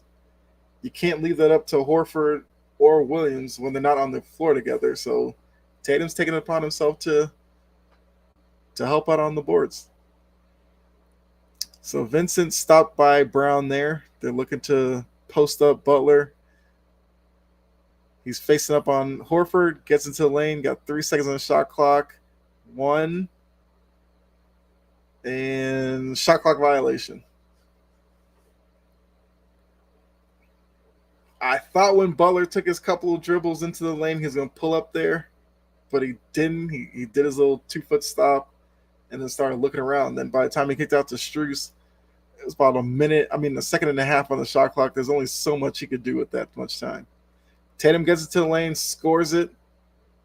Even though he was about to get double teamed on the perimeter, he got past them and then finished over Vincent. And the Celtics are now on a 10-2 run. So it's run after run in this game. Vincent for 3 off. Horford with the rebound gives it to White. Got 6 minutes to go. Celtics with a 65-62 lead. White gets into the lane, backs it out. He kind of stumbled a little bit. Tatum split the double team, and then Kevin Love tripped him and walks to the bench.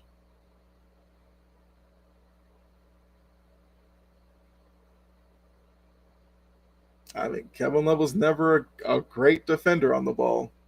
He's struggling like crazy now when he's being forced down the perimeter against, Tatum or Smart or whoever switches onto him.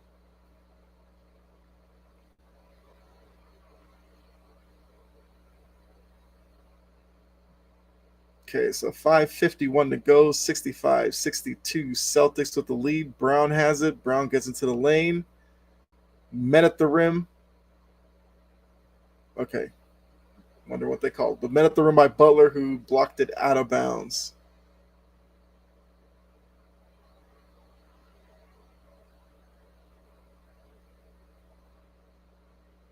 Okay, got 7 seconds on the shot clock. Tatum has it. It's going to pull up. Knocked it in. Tatum's been on the mark. It's just going to be who's going to be the other guy to score the ball when the Heat ultimately come and start double teaming him. Right now, he's been facing up against defenders, and as he sees the double team coming, he's making a move to the other side. Okay, they're showing Jaylen Brown workout from 2016. Or was that Butler? I had the volume turned down. I just turned really quickly.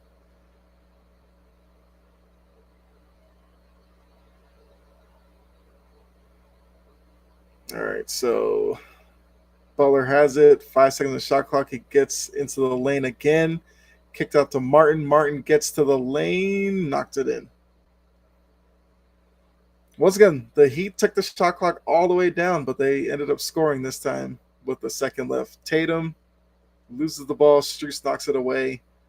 So we got 67-64, 5 minutes to go in the third. Celtics will have 16 seconds on the shot clock. Tatum inbounds it to Horford, who gives it to Brogdon. Brogdon looking for somebody to come get it. Brogdon tried to throw an alley-oop to Tatum, and he almost threw it in.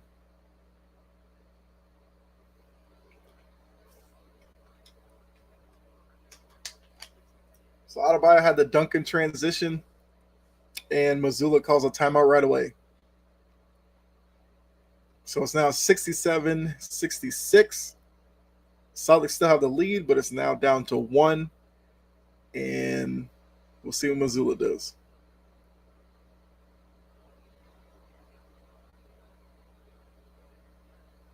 Now I got Kyle Kuzma in a Panera commercial.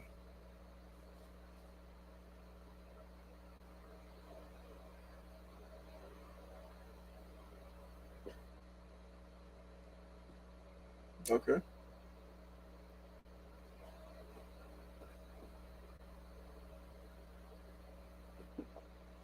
All right. So still in a timeout.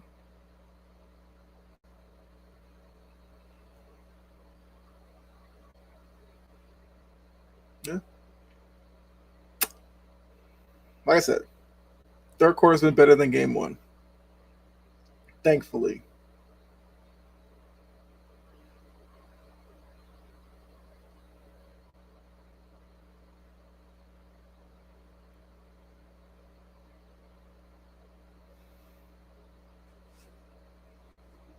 Yeah. So while we're still timeout,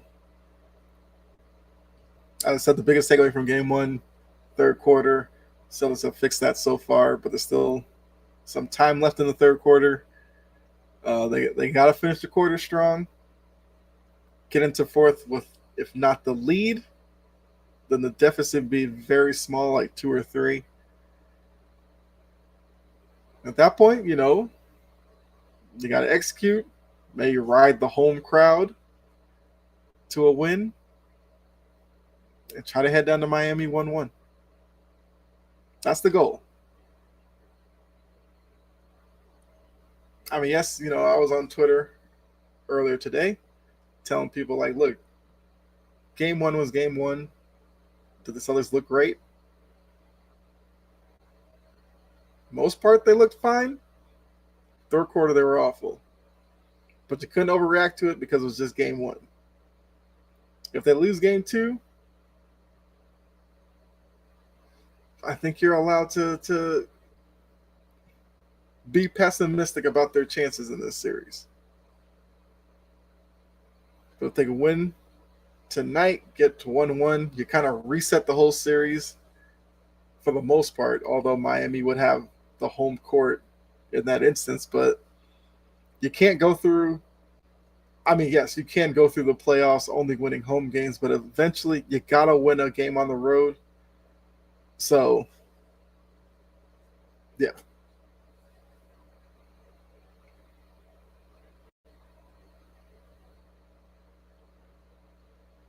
Okay. I think this is the last break before they start up again. Okay, just got an alert. Rafi Devers hit a home run. Red Sox beating the Padres. Okay. Showing the Autobio dunk. Okay. All right. And we are back to the action. Looks like, let's see, any changes to the lineup? Rob Williams is now in the game. That's the one change there. And Lowry's into the game. And Jalen Brown drives to the hoop, gets the lay-in after Lowry knocked it away from him. So 69-66. Lowry's got Tatum on him.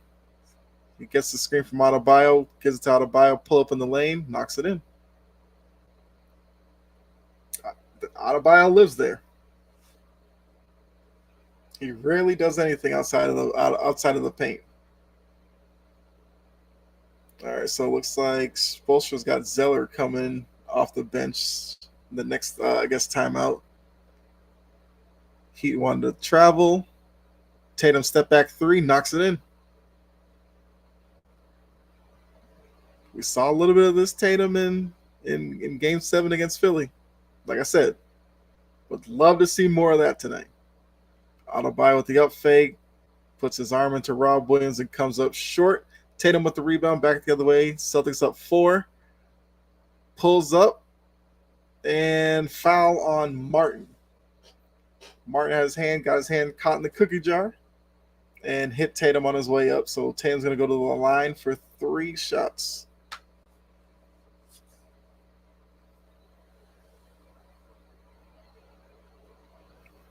Tatum with 27 points, 13 rebounds, 4 assists, 10 of 15 from the field. And knocks in the first. Makes it a 5-point lead. He's got 2 more to come.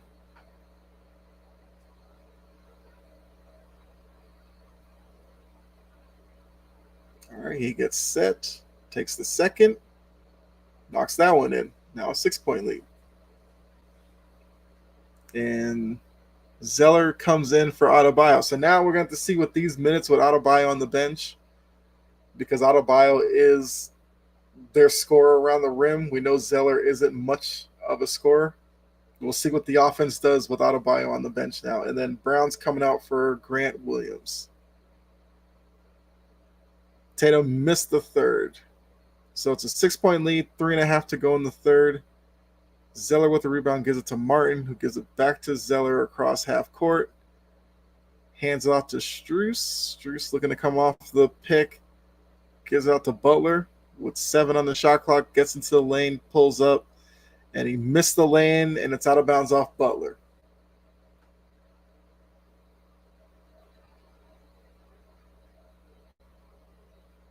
All right, so Tatum's going to bring the ball up. Guess just to let you know, on the court, you got Tatum, Smart, Williams, Grant, and okay. I thought they weren't going to call a foul there, but they called a foul on the entry pass to Rob Williams. I don't know who they called the foul on. There's like 3 guys there that you could call it on. Maybe Lowry?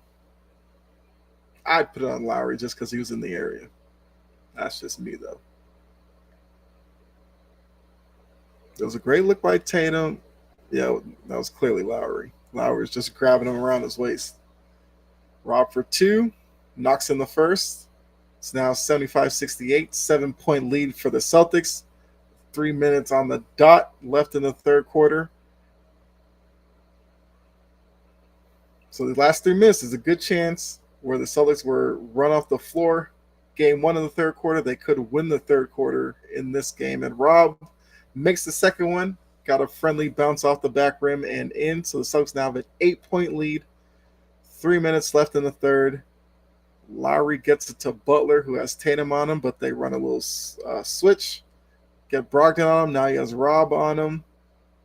And Butler's got to do some work here. Zeller was out of bounds when Butler passed it to him. I don't understand why they keep trying to find Zeller on offense.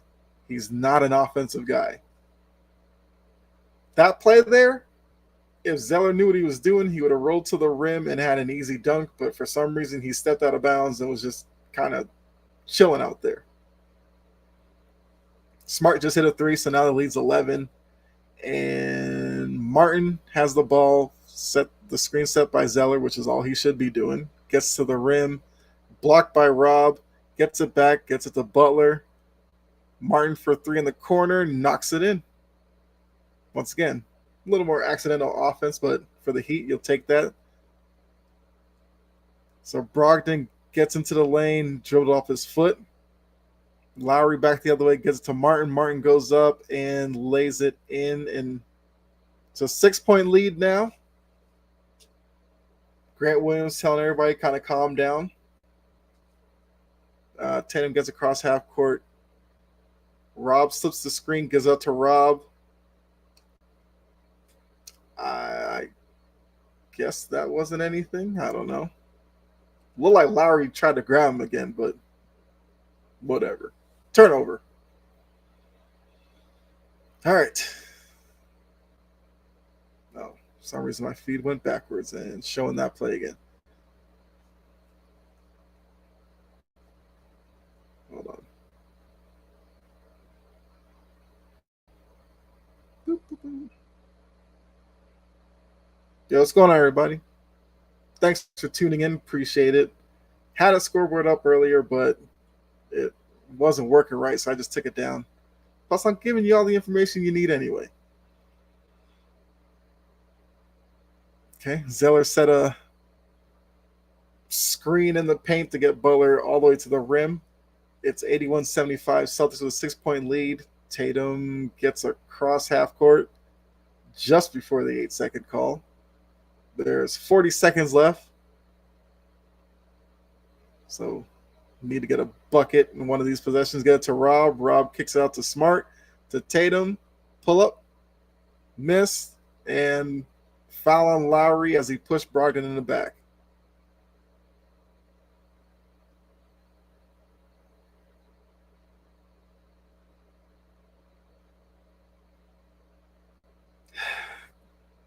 Kyle Lowry.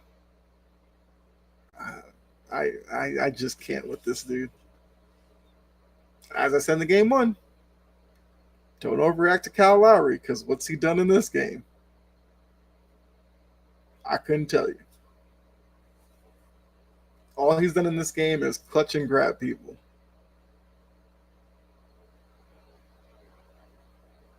Brogdon with 11 points. He's waiting at the line.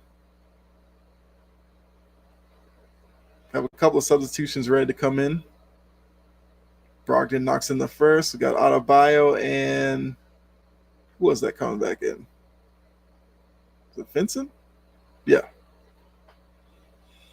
So for the final 28 seconds, you got Vincent, Lowry, Butler, Adebayo, and Martin on the floor for the Heat. For the Celtics, you got Williams, Rob Williams, Smart, Brogdon, Grant Williams, and Tatum. Brogdon hits both. 83-75, Celtics with the 8-point lead. 25 seconds left in the third. Lowry gets it across half court. They're setting up a play. They're going to run as much clock as they can. They're not trying to go no 2 for 1 or anything like that because he can at this point. Lowry pulls up from 3, front rimmed it. Once again, as I said in game one, more of these games you get. Lowry starts getting short on his shot. Tatum with the crazy follow-away 3, missed it. And that ends the third. So going into the fourth, the Celtics will take an 8-point lead into the fourth. Good position to be in. So now, as I said, coming out of the half, you look at the first 5 minutes of the third quarter. Now for the fourth quarter, it's kind of the same thing. Celtics have an 8-point lead. Can the Celtics push it from 8 to 12 to 15, or can the Heat come out early in the fourth and get it from 8 down to 2 or 3?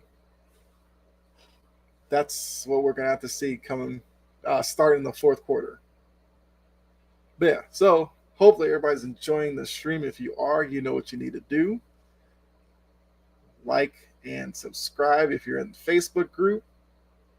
And you haven't joined the Facebook group, you can go ahead and do that as well. Also, if you're catching this after the live, because it will be available, of course, make sure you subscribe as well and notification bell so you know when I go live again. I will be live unless something happens Sunday for Game 3. That I can guarantee. I may even do, I wanted to do the Western Conference Finals game in Game 2, but I had to do something. Might do the Nuggets Lakers Game 3 tomorrow. I don't know. We'll see. But that's why I got to hit the notification bell. So if I do schedule it, you'll know right away and you can be ready for when I go live.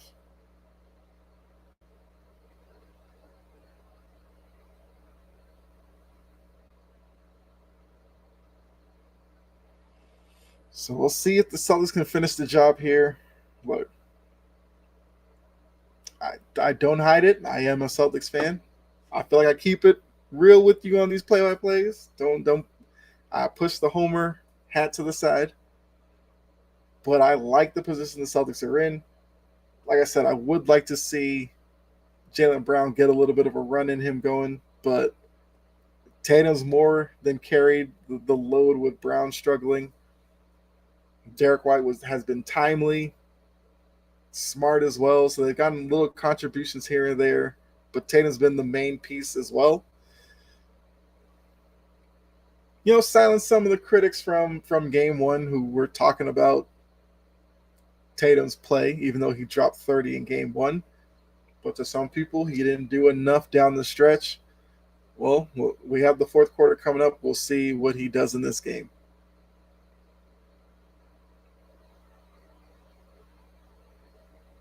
All right, showing a little Tatum highlight package. He's hit some tough shots. So you give him all the credit for making them, but Miami has made it tough on him at times. It seemed like early in the game he got a couple of drives to the rim that were kind of uncontested, but since then he's had to work for everything.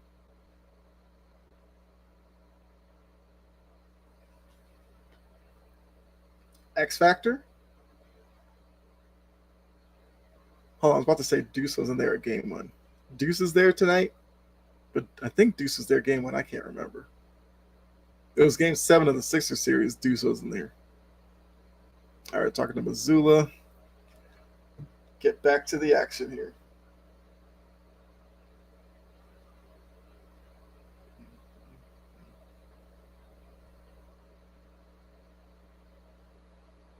All right. So, yeah, what's up, everybody? Here at the start of the fourth quarter, although ref went to the table for something, little delay. Looks like we're good to go.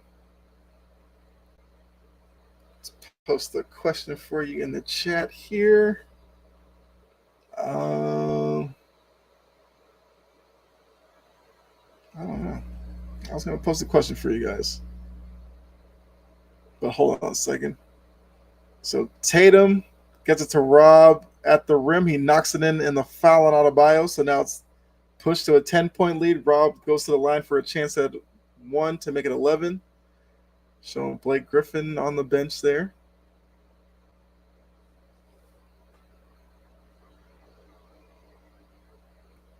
It's a good start. Good start to the quarter. Rob with 8 points, 3 rebounds, 2 blocks. Okay. He knocks in the free throw, so it's 86-75 Celtics right now, 11:40 to go in the game. Vincent brings it up. Brogdon meets him at half court. They call a foul away from the ball as Adebayo was coming out to set a screen. He got tangled up with Grant Williams. They call a foul on Grant Williams. Martin throws it into Vincent, and Adebayo comes out, gets the ball. Grant overcommitted off the ball and let Martin slip it. He got a wide open backdoor. Adebayo with a great bounce pass, and Martin finished at the rim to make it 86-77. Tatum gives it to Brogdon in the corner. He has Lowry on him, gives it to Cutting Brown, and that's another foul on Adebayo. That wasn't all Adebayo's fault. The Heat defenders, when Brogdon got past Lowry, they turned their back to their defenders, and Brown dove to the rim. So Adebayo now, I believe, is that his 3rd or 4th foul? But Brown knocks in the first, 87-77. And we know Adebayo is an important player for the Heat.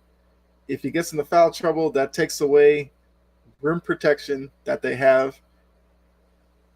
And you'd have to play Zeller a lot more or just completely go small. Which if they go small, I mean, I'm sure the Celtics will probably match it because the Celtics like playing small anyway. Brown missed the second one, so it's a 10-point lead, 11 minutes. Vincent takes the screen, gets Tatum on him, just dribbling around, gets to the lane, forced up a tough runner, missed it, dived to the floor, got bodies all over the floor, and finally called a jump ball. I mean, hey, that's Grant Williams getting to the floor. You want minutes, that's the kind of things you got to do. So Rob tipped it out. Vincent had it. Vincent was trying to pass it to Adebayo, hit his own leg. And then, jump ball between Vincent and Grant Williams. Let's see how this jump ball goes. So I've been kind of critical of some of these jump balls from these refs. That one's all right. Because it seems like most jump balls we've been seeing, like they throw it literally right where their hands are. They don't even jump at all. That one jumped a little bit. That's great offense. Tatum at the top, found Grant in the corner. Grant with a quick touch pass to Rob Williams under the hoop, who was wide open for the dunk. All right, so got 89-77. Martin. Okay. Gets the bucket at the rim. I thought he was at risk of travel. Caleb Martin has 25 points. I did not know that. But yeah, he's been really good. The Heat are back in the zone.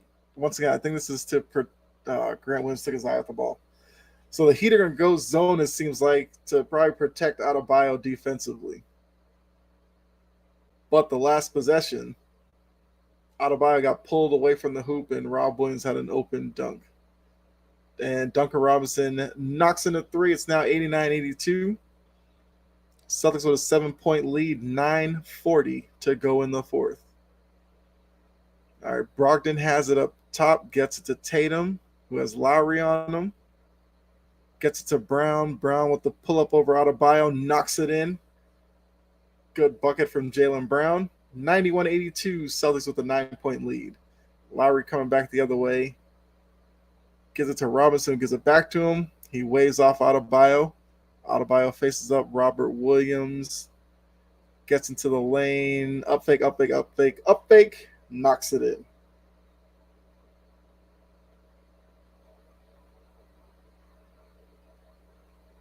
Oh. Interesting story from the group chat there. Tatum misses the three. Rob tips it out.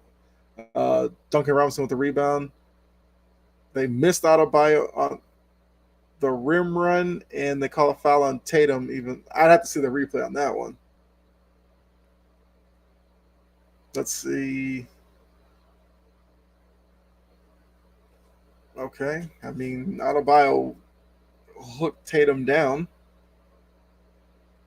That seems like a no call to me. You tell both of them to get up and just keep going, but they call a foul on Tatum there. All right, so 8:47 to go. Butler on the bench. Tatum just went to the bench.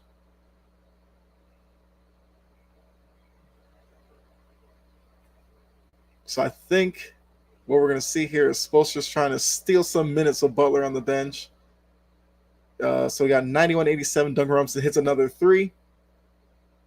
But I kind of suspect that when Butler comes back in, you'll probably see Tatum back in. Rob Williams scores at the rim. That's why I want to see Rob do a little bit more. Because a lot of times he'll get it in the paint and defenses kind of just leave him alone. Why not just keep going? And Adebayo stopped at the rim. Grant with the rebound gives it to Jaylen Brown. He's going to try to get into the early offense. That was a tough shot. He missed off the back rim. Lowry back the other way. Gives it to Martin. Gives it to Lowry. He shoots the three. Front rimmed it. See the common theme with Kyle Lowry threes now? He's front rimming all of them. Back to Lowry. Lowry gets into the lane. Walked. And they called it.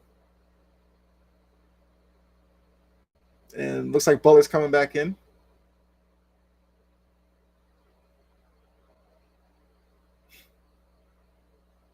Lowry forgot where he was for a second. And then looks at somebody else like it's their fault. All right, Kyle Lowry. All right, so we got a timeout here. 7:40 left in the quarter. 93-87 Celtics lead.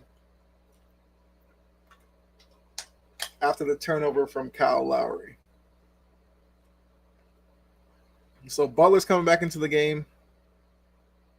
We'll see if Mazzulla uses the timeout break and then brings Tatum back in after the break. Because he's trying to get some minutes for Tatum to get him ready for the stretch run of this quarter. Showing White Men Can't Jump. What are y'all thoughts on this remake? Because White Man Can't Jump, in terms of sports movies, actually one of my favorites. I don't know if I would watch the one with Jack Harlow and who else is in it? I think they showed like Tiana Taylor or something. I'd be afraid like if I watch it, it would completely ruin the original for me and have a lot to live up to.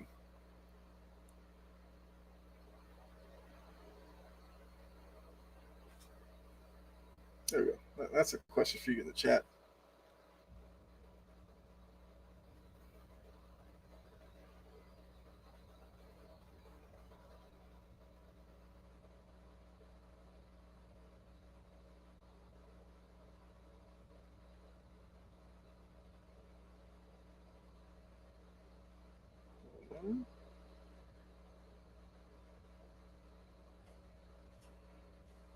There we go.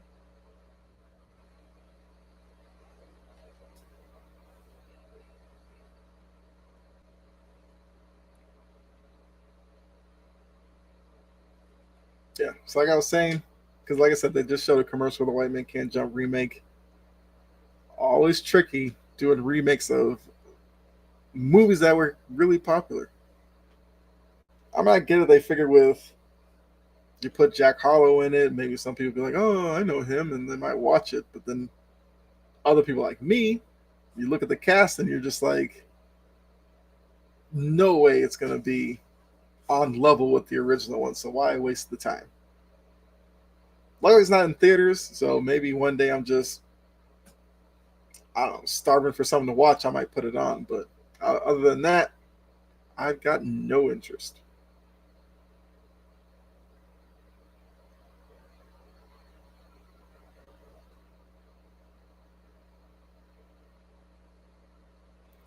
All right, still in commercial.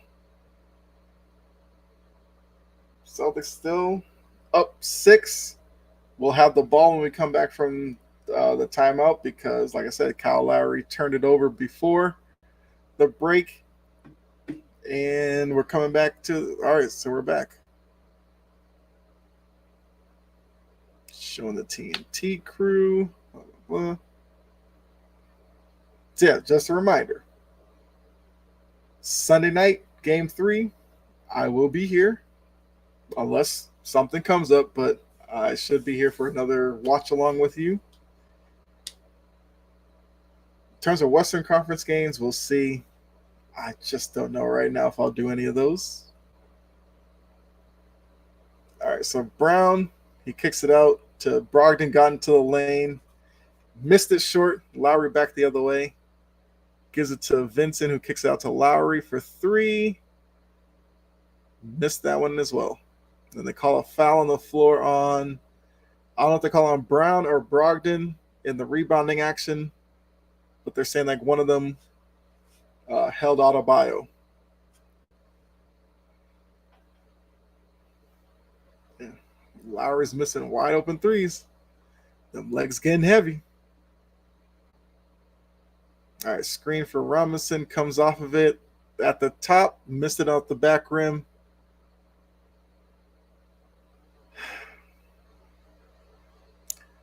All right, another foul and rebounding. So apparently somebody held Kyle Lowry back. I guess you have to hinder his 3-inch vertical. That's not a foul in any way. Adebayo facing up. Horford gets it to Robinson, who's trying to come off the screen. I think Butler was out of bounds. All right, rebounded anyway. He missed it off the back rim. Brogdon coming back the other way. Looks over to Williams, who gives it to Brown.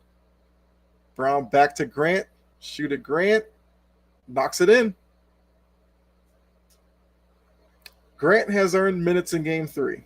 I know Missoula's been kind of tough on him all season, but from what he's done, he deserves minutes in game 3 for sure. He's got Butler in the paint. Butler, oh God. And now he and Grant are face to face. Like,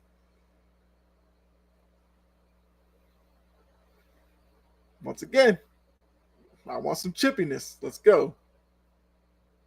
I hope the refs don't overreact to this. Like, come on. They were just talking. That's it.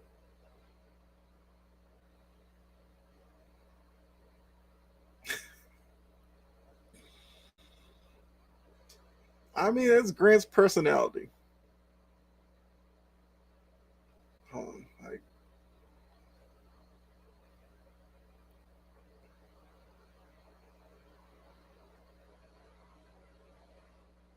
hey, the rest didn't call any technicals. Check them out. Oh, they did? Oh, they did. Okay. Boo. So Butler makes the free throw. All right, so it's back to a 6-point game. We got 15 to go in the fourth. Tatum gets the screen from Horford, gives it to Brown, gives it back to Tatum. Tatum was open, up fake, shoots it off, and he couldn't save it. So 6:06 to go. Heat are inbounding the ball down 6. Refs are getting together about something. Okay. Don't know what that was about, but now we're back at it. Spoelstra's talking to somebody as well. All right, Butler gives it to Adebayo, facing up Horford, back to Butler, who has Grant on him. He's going to try to take him off the drill, but Grant moving his feet. Butler gets into the paint and scores it at the rim.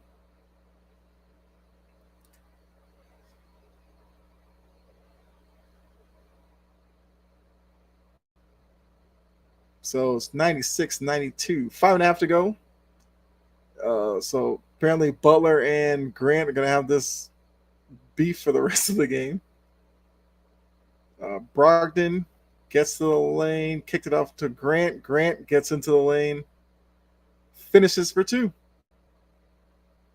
I think the Heat were back in zone on that possession as well. All right, 98-92. Adebayo has it once again. They're trying to bring Robinson off. He can't get free. Adebayo gets to the rim. Oh, my God.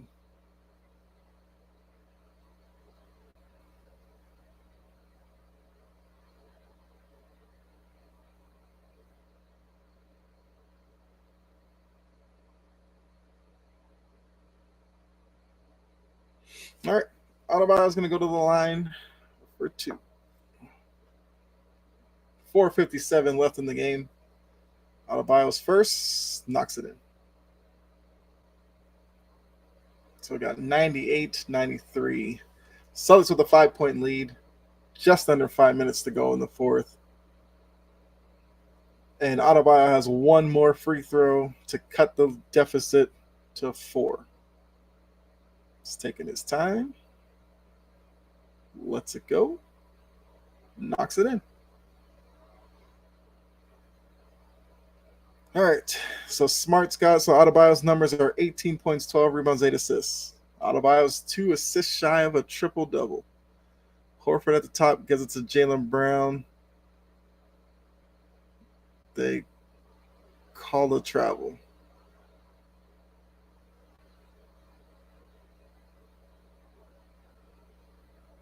Where's that a travel? Okay.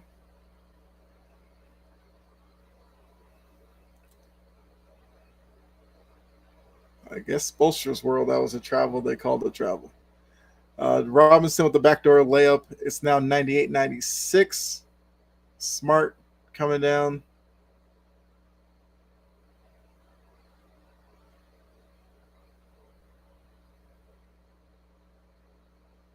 Jaylen Brown with the rebound. Okay, blocked at the rim. Heat back the other way. Butler with a pull-up 3. Like, what is the what are the Heat doing here?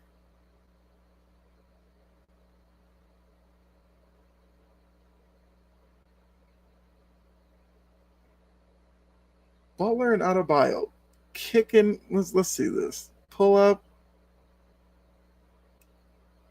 What? That's literally like the opposite of the defender getting up underneath the offensive player. Butler jumps into Smart and then like hooked his leg.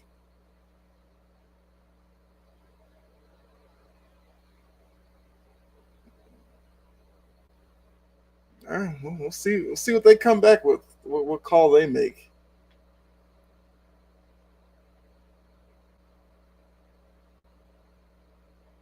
Because if I'm looking at that play, that's I don't even know what they called. I think that should be offensive on Butler based off of the rule. because Smart wasn't in his landing space. Butler tried to create that foul and ended up like kicking into Smart's leg. They're also saying Smart hit his wrist. I didn't see that at all. Smart's hand was up. Butler brought his hand down to try to create that contact as well. But we'll see what the refs call.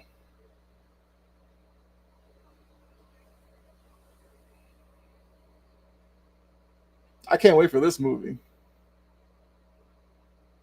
The Across the Spider-Verse. Those have been good movies.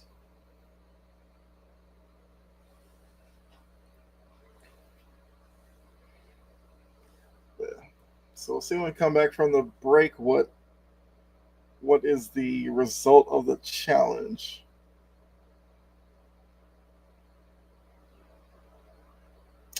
Let's see. Ooh, Red Sox up 6-1. Okay.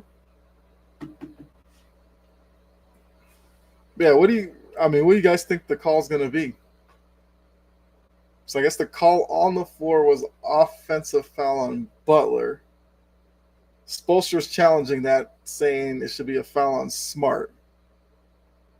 I think the call stands, but we'll see.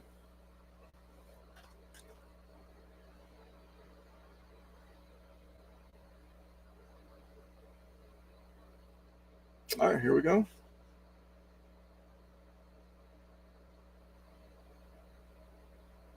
Oh, it's just another ad for the playoffs. I thought they were coming back from break.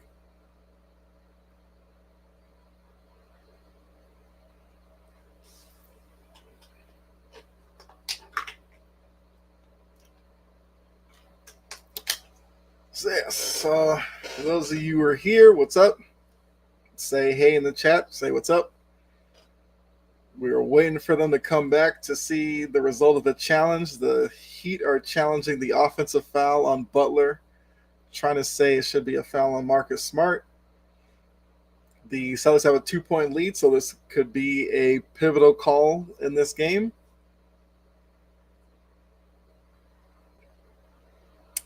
And they're showing the commercial for this Bear Grylls show, which I think that dude was drinking pee. Not my thing, but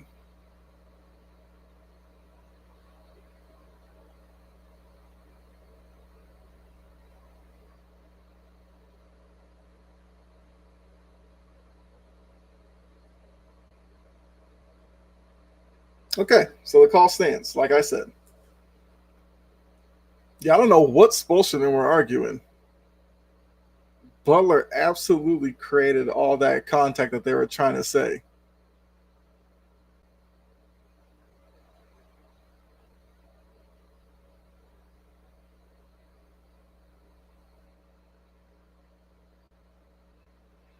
All right, so we're back in play.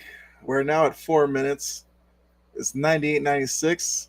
Tatum takes the screen from Horford, gets to the lane, gives it to Grant, dunks it at the rim. So that's a great play coming out of the timeout. That's I want to see from them. The Celtics need to attack the zone that way. Yes, you can pass around the perimeter, but at a certain point, somebody's got to make a run to the rim. Adebayo trying to take Horford off the dribble and gets the foul.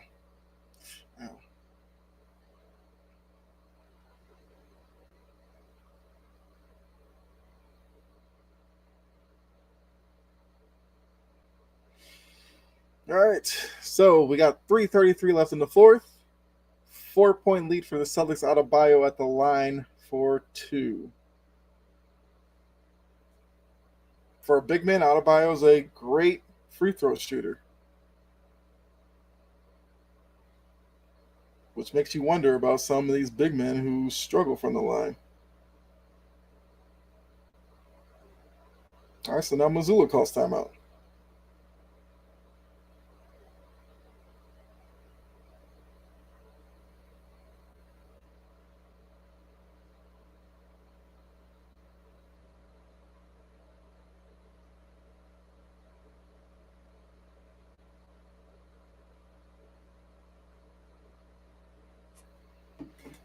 Okay, so Adebayo hit the first free throw. Missoula called timeout, so we're now at 3:33, 100-97 for the Celtics. When we come back from the timeout, Adebayo will be taking the second free throw. So we'll see whether he can cut the deficit to 2 or if it stays at 3.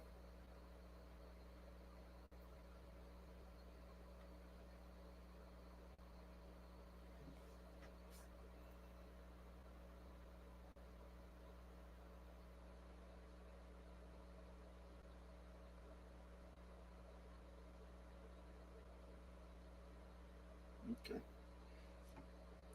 All right, we are back for the final 3:33 of this game.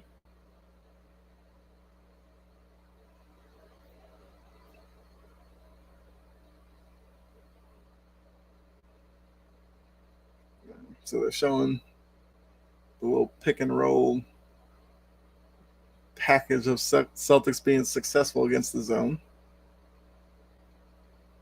All right, so Adebayo at the line for his second free throw. Let's see if he can make it. He knocks it in.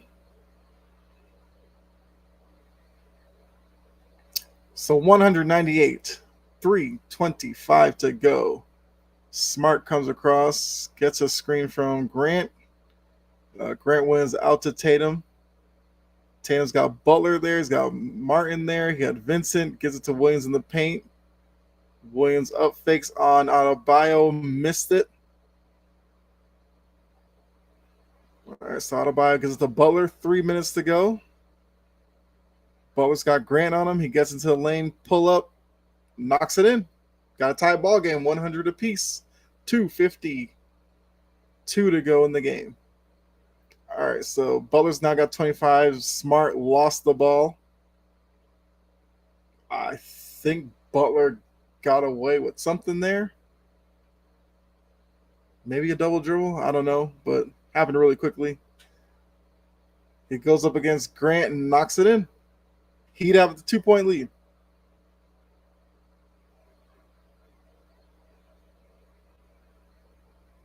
So Jaylen Brown gets to the lane, gives out to Smart. Smart for 3, short.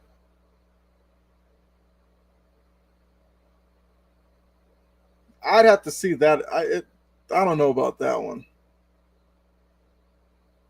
I feel like Strus knew Horford had position on him, so I guess a little bump and he went flying. And also, Van Gundy, I can't with Van Gundy. Grant Williams has been there on all these shots. Butler's just hitting tough shots, talking about running double teams at him to leave who open. I I don't like when teams like overreact and start doubling people because now you're giving guys wide open looks. If Butler's going to keep hitting tough shots over the top of Grant Williams, what are you supposed to do about that? So Strus hits 1 of 2. It's 103, 100. Heat with the lead, 15 to go in the fourth. Brown for 3. Rimmed it in and out. It was a good look. So got 2 minutes to go. Butler across half court. He's got Brogdon on him.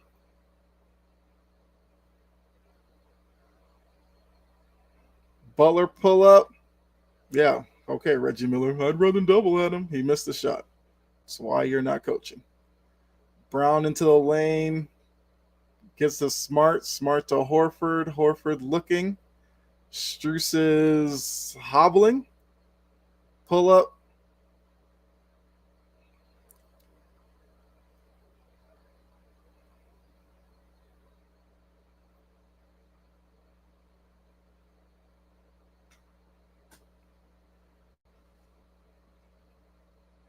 Call the charge there. Missoula looking down the bench to see whether or not he should challenge it. Yeah, you're not winning that challenge, so there's no point.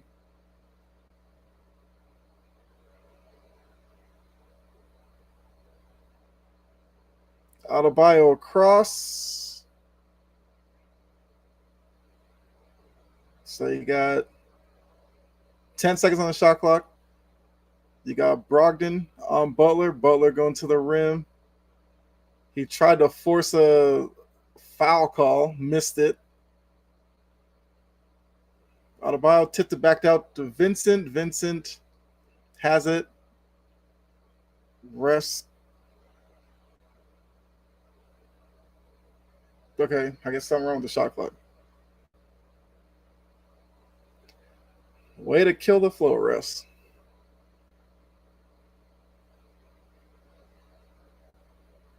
Okay.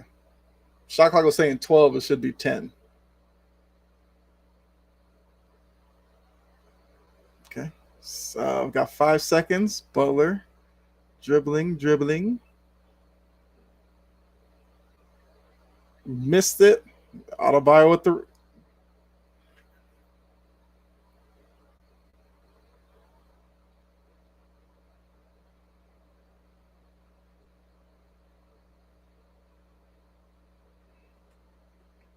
Vincent, for some reason, fouled Tatum on the 3. Yeah, Adebayo snatched that one out of the sky, and you got to put a body on him, but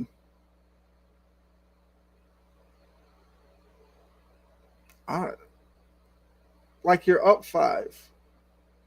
If Tatum hits the 3, so what? You're still up 2. Why get up underneath him to give the rest a reason to call the foul there? I don't get that. Tatum hits the first, hits the second. So you got 105, 102. Bringing in Rob Williams.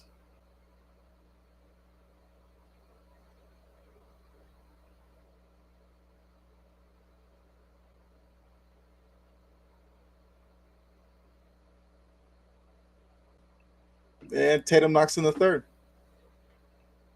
So 105, 103. Heat have a 2-point lead. We got 45 seconds to go. Martin brings it up court. He gets it to Vincent. Vincent's going to take the screen from Adebayo. He has Tatum pull back, knocks it down.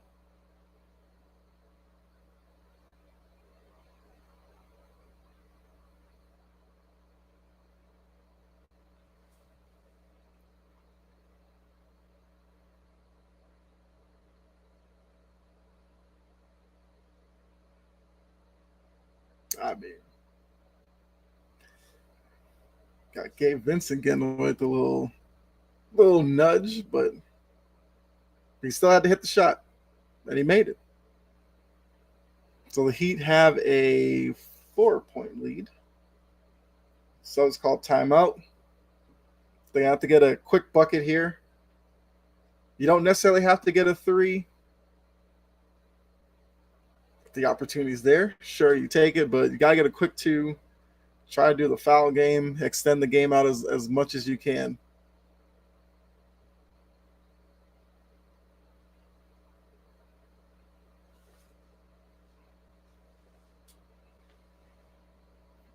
So, it's been another great game. Both teams just keep going on run after run after run after run. It's basically who's on their run later. And Miami had the most recent run, so that's why they're up 4. Spoelstra is talking about something. I don't know. All right, looking for the inbounds. Brogdon looking for somebody, gets it to Tatum.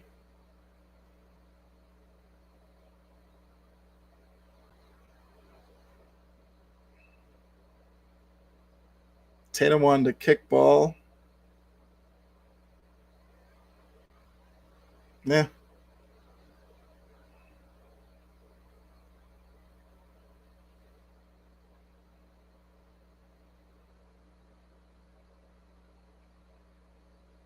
There's a spot like at the top where everybody keeps slipping on.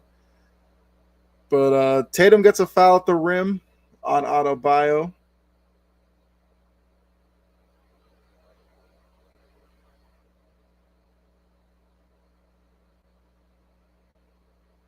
Yeah, Smart like slipped on the exact spot where Tatum had lost it.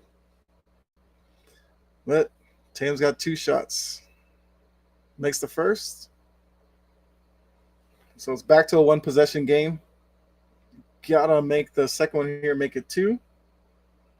Tatum with 33, 13, and 8. And he knocks it in.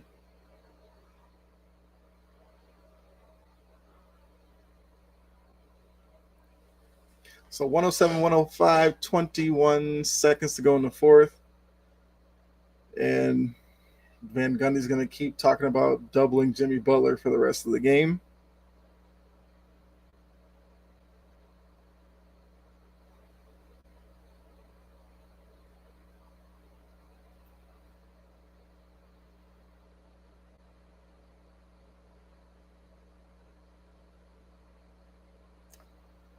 The only issue with that,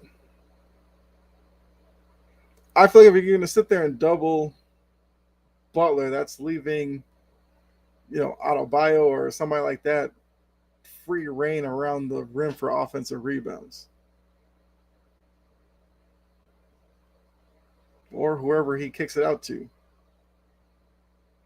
Because I feel like for Van Gundy, if they were doubling Jimmy and Strus was getting wide open threes or something, he'd have a problem with that. Analysts love talking about what teams need to do without thinking of the consequences. I mean, I get it. With Jimmy Butler, you kind of gotta just take your chances either way. And now Reggie Miller talking about, oh, Grant Williams talking to him got him going. Okay. So they fouled Vincent. Vincent's gonna go to the line.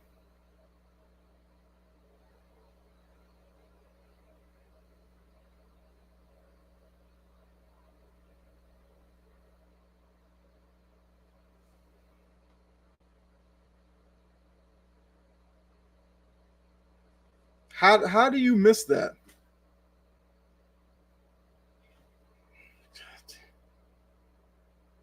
You're an official. That's literally one thing you're looking at.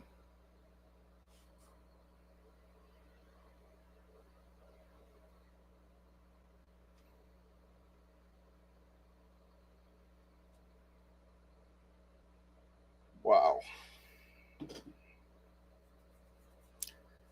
Okay. Vincent makes both of them. So got 109, 105, 16 seconds to go. Gets us get a Tatum with a deep three off the rim.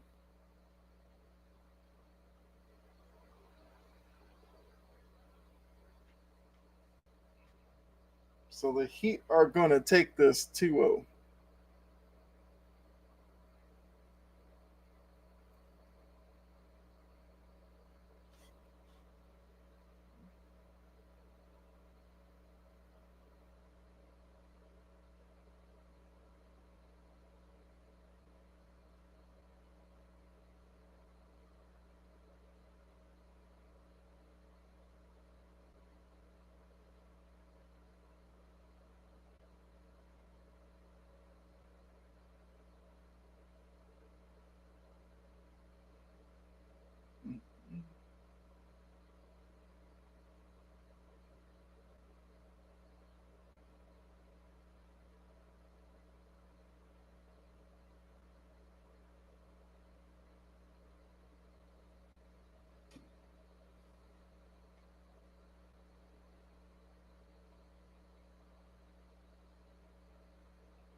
Okay. That's the ball game. Got 111, 105. Not ludicrous. Okay. So Celtics find themselves down 2-0. That means they got to go to Miami and probably win both. I don't know if you take your chances 3-1 back for a game five.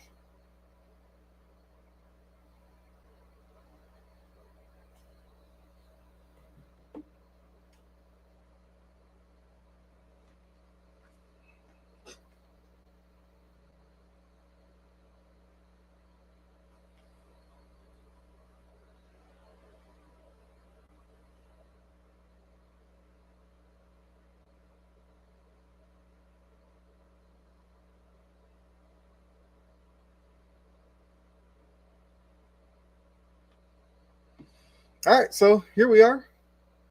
We are in the post game. So, as I usually do, stick around for a little bit. And if anybody has anything, any comments or reactions, put that in the chat. If not, give it a couple minutes and then we'll end the stream. And like I said, see you for game 3 of this series for sure. Might do Western Conference game 3. I don't know yet. But the fact that like Reggie Miller's harping on this exchange between Grant Williams and Jimmy Butler, that I don't think that had anything to do with the game. Butler was doing Butler stuff before that. I don't see why that all of a sudden is the big thing. The big play, the Strus travel on the inbounds, which you got to explain to me how you missed that. It was a 3-point game at that point. They call that. You don't know where this game goes, but look, the Butler, great in both games. Adebayo, creating havoc around the rim. We'll see what the Celtics do in game 3. I think the big thing's going to be you got to get Tatum and Brown going at the same time. Because I think Tatum's gone over 30 points in both games.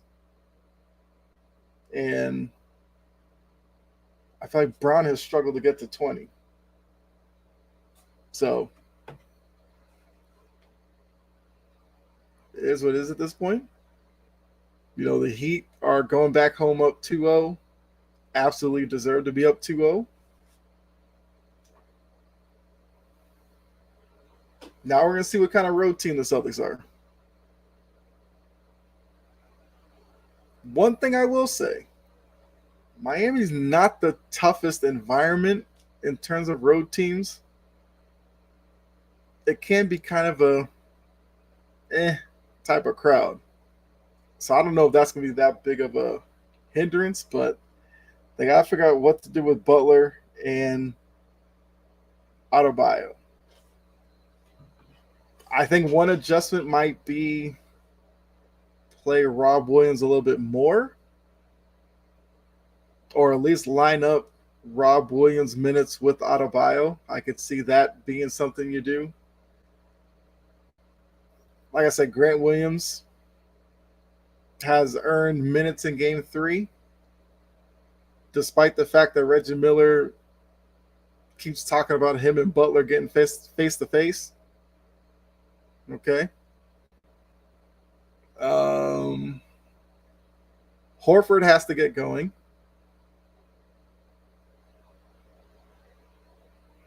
Yeah. There's quite a few things the Celtics need to do if they want to figure this Heat team out. Where I said this game was pretty much a must-win, Game 3 is absolutely a must-win. Because, the Celtics aren't winning 4 straight against the Heat if they go down 3-0. I don't think any team in the playoffs is doing that. So they got to scratch and claw and get the win in Game 3.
right, all right.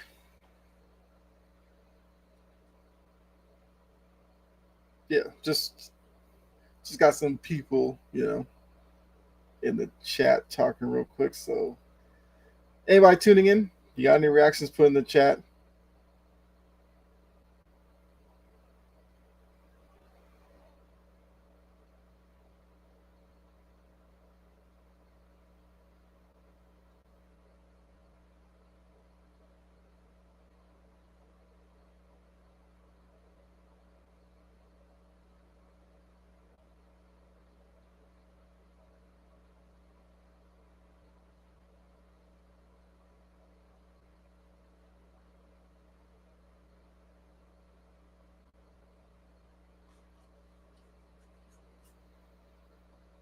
So, yeah.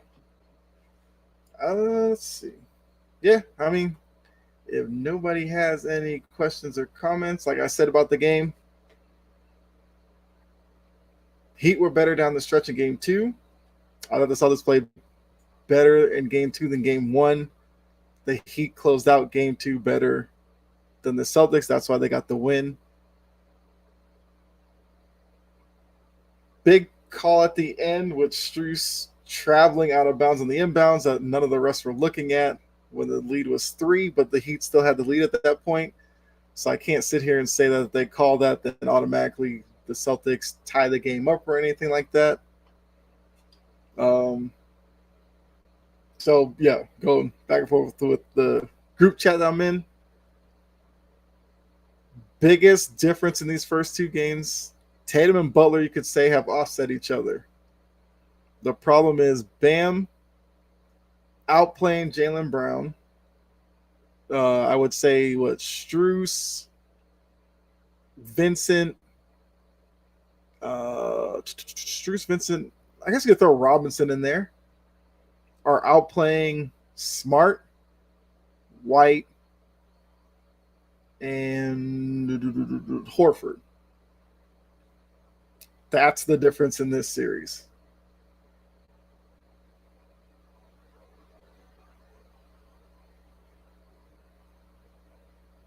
So the key's got to be get Brown going. Tatum is having to carry too much of the scoring load. Defensively, I think you gotta limit Adebayo on the rebounding. I mean, it's tough because he's so long and rangy, but you got to do something.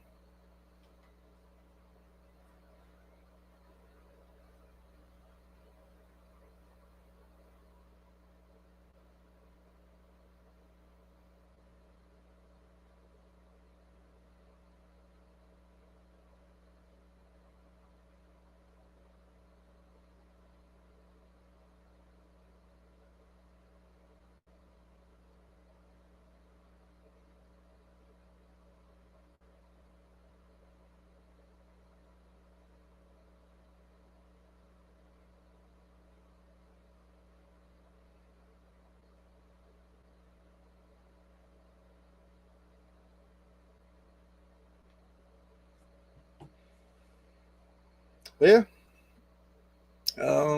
So yes, like I said, game 3, I'll be doing the stream again.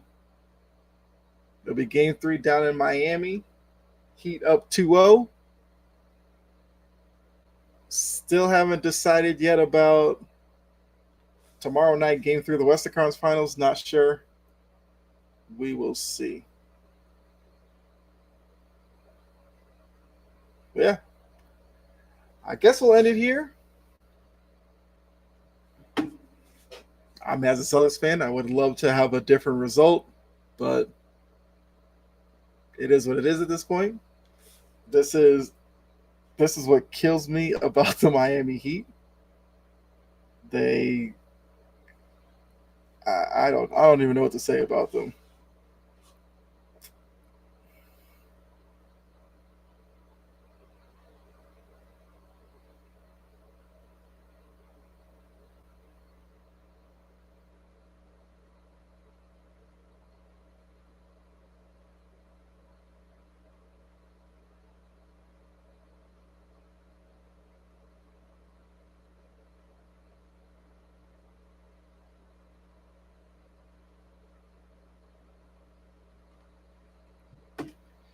So, what was I saying? Yeah, I'll be back. Game 3, Sunday night at 8:30. So be on the lookout for when I schedule that. Game 3 is the season for the Celtics. Let's be honest. I mean, as bad as this loss looks, it's just a 2-0 deficit. Now you just have to win 4 of the next 5. Tall task to ask, but that's the position that they find themselves in. And like for Missoula, I'm not sure what you do. The 8 guys you're kind of rolling with are the same 8 you're going to kind of roll with for the rest of the series. For as much as talk about the Celtics depth and all that, most teams are only playing 8 or 9 guys in the playoffs anyway.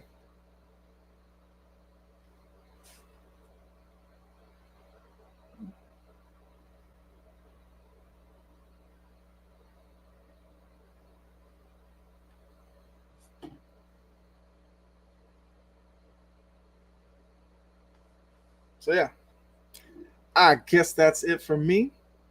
So hopefully you all enjoy the rest of your night. Thank you for tuning in. Um, like I said, I played down the middle. The Heat deserve this 2-0 lead.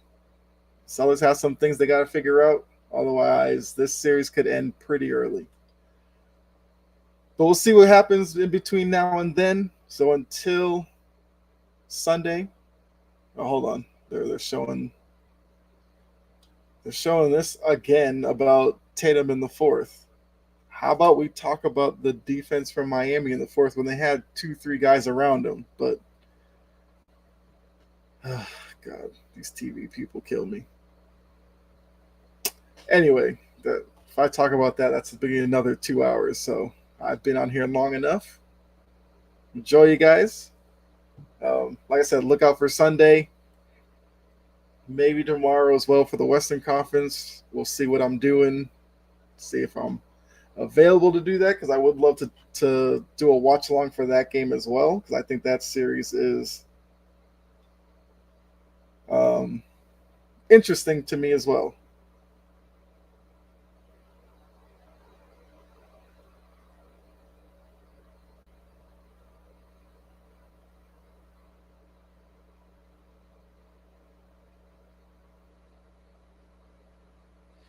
So yeah. All right. I'll see you guys later. Man, what a game. But yeah, so enjoy the rest of your night. Be safe. God bless. And I'll catch you in the next episode. Also, look out for podcast. I should have a podcast episode up tomorrow, hopefully. Not sure what it'll be about yet. Maybe about the Celtics series, but we'll see. So, all right, guys. Have a great rest of your night.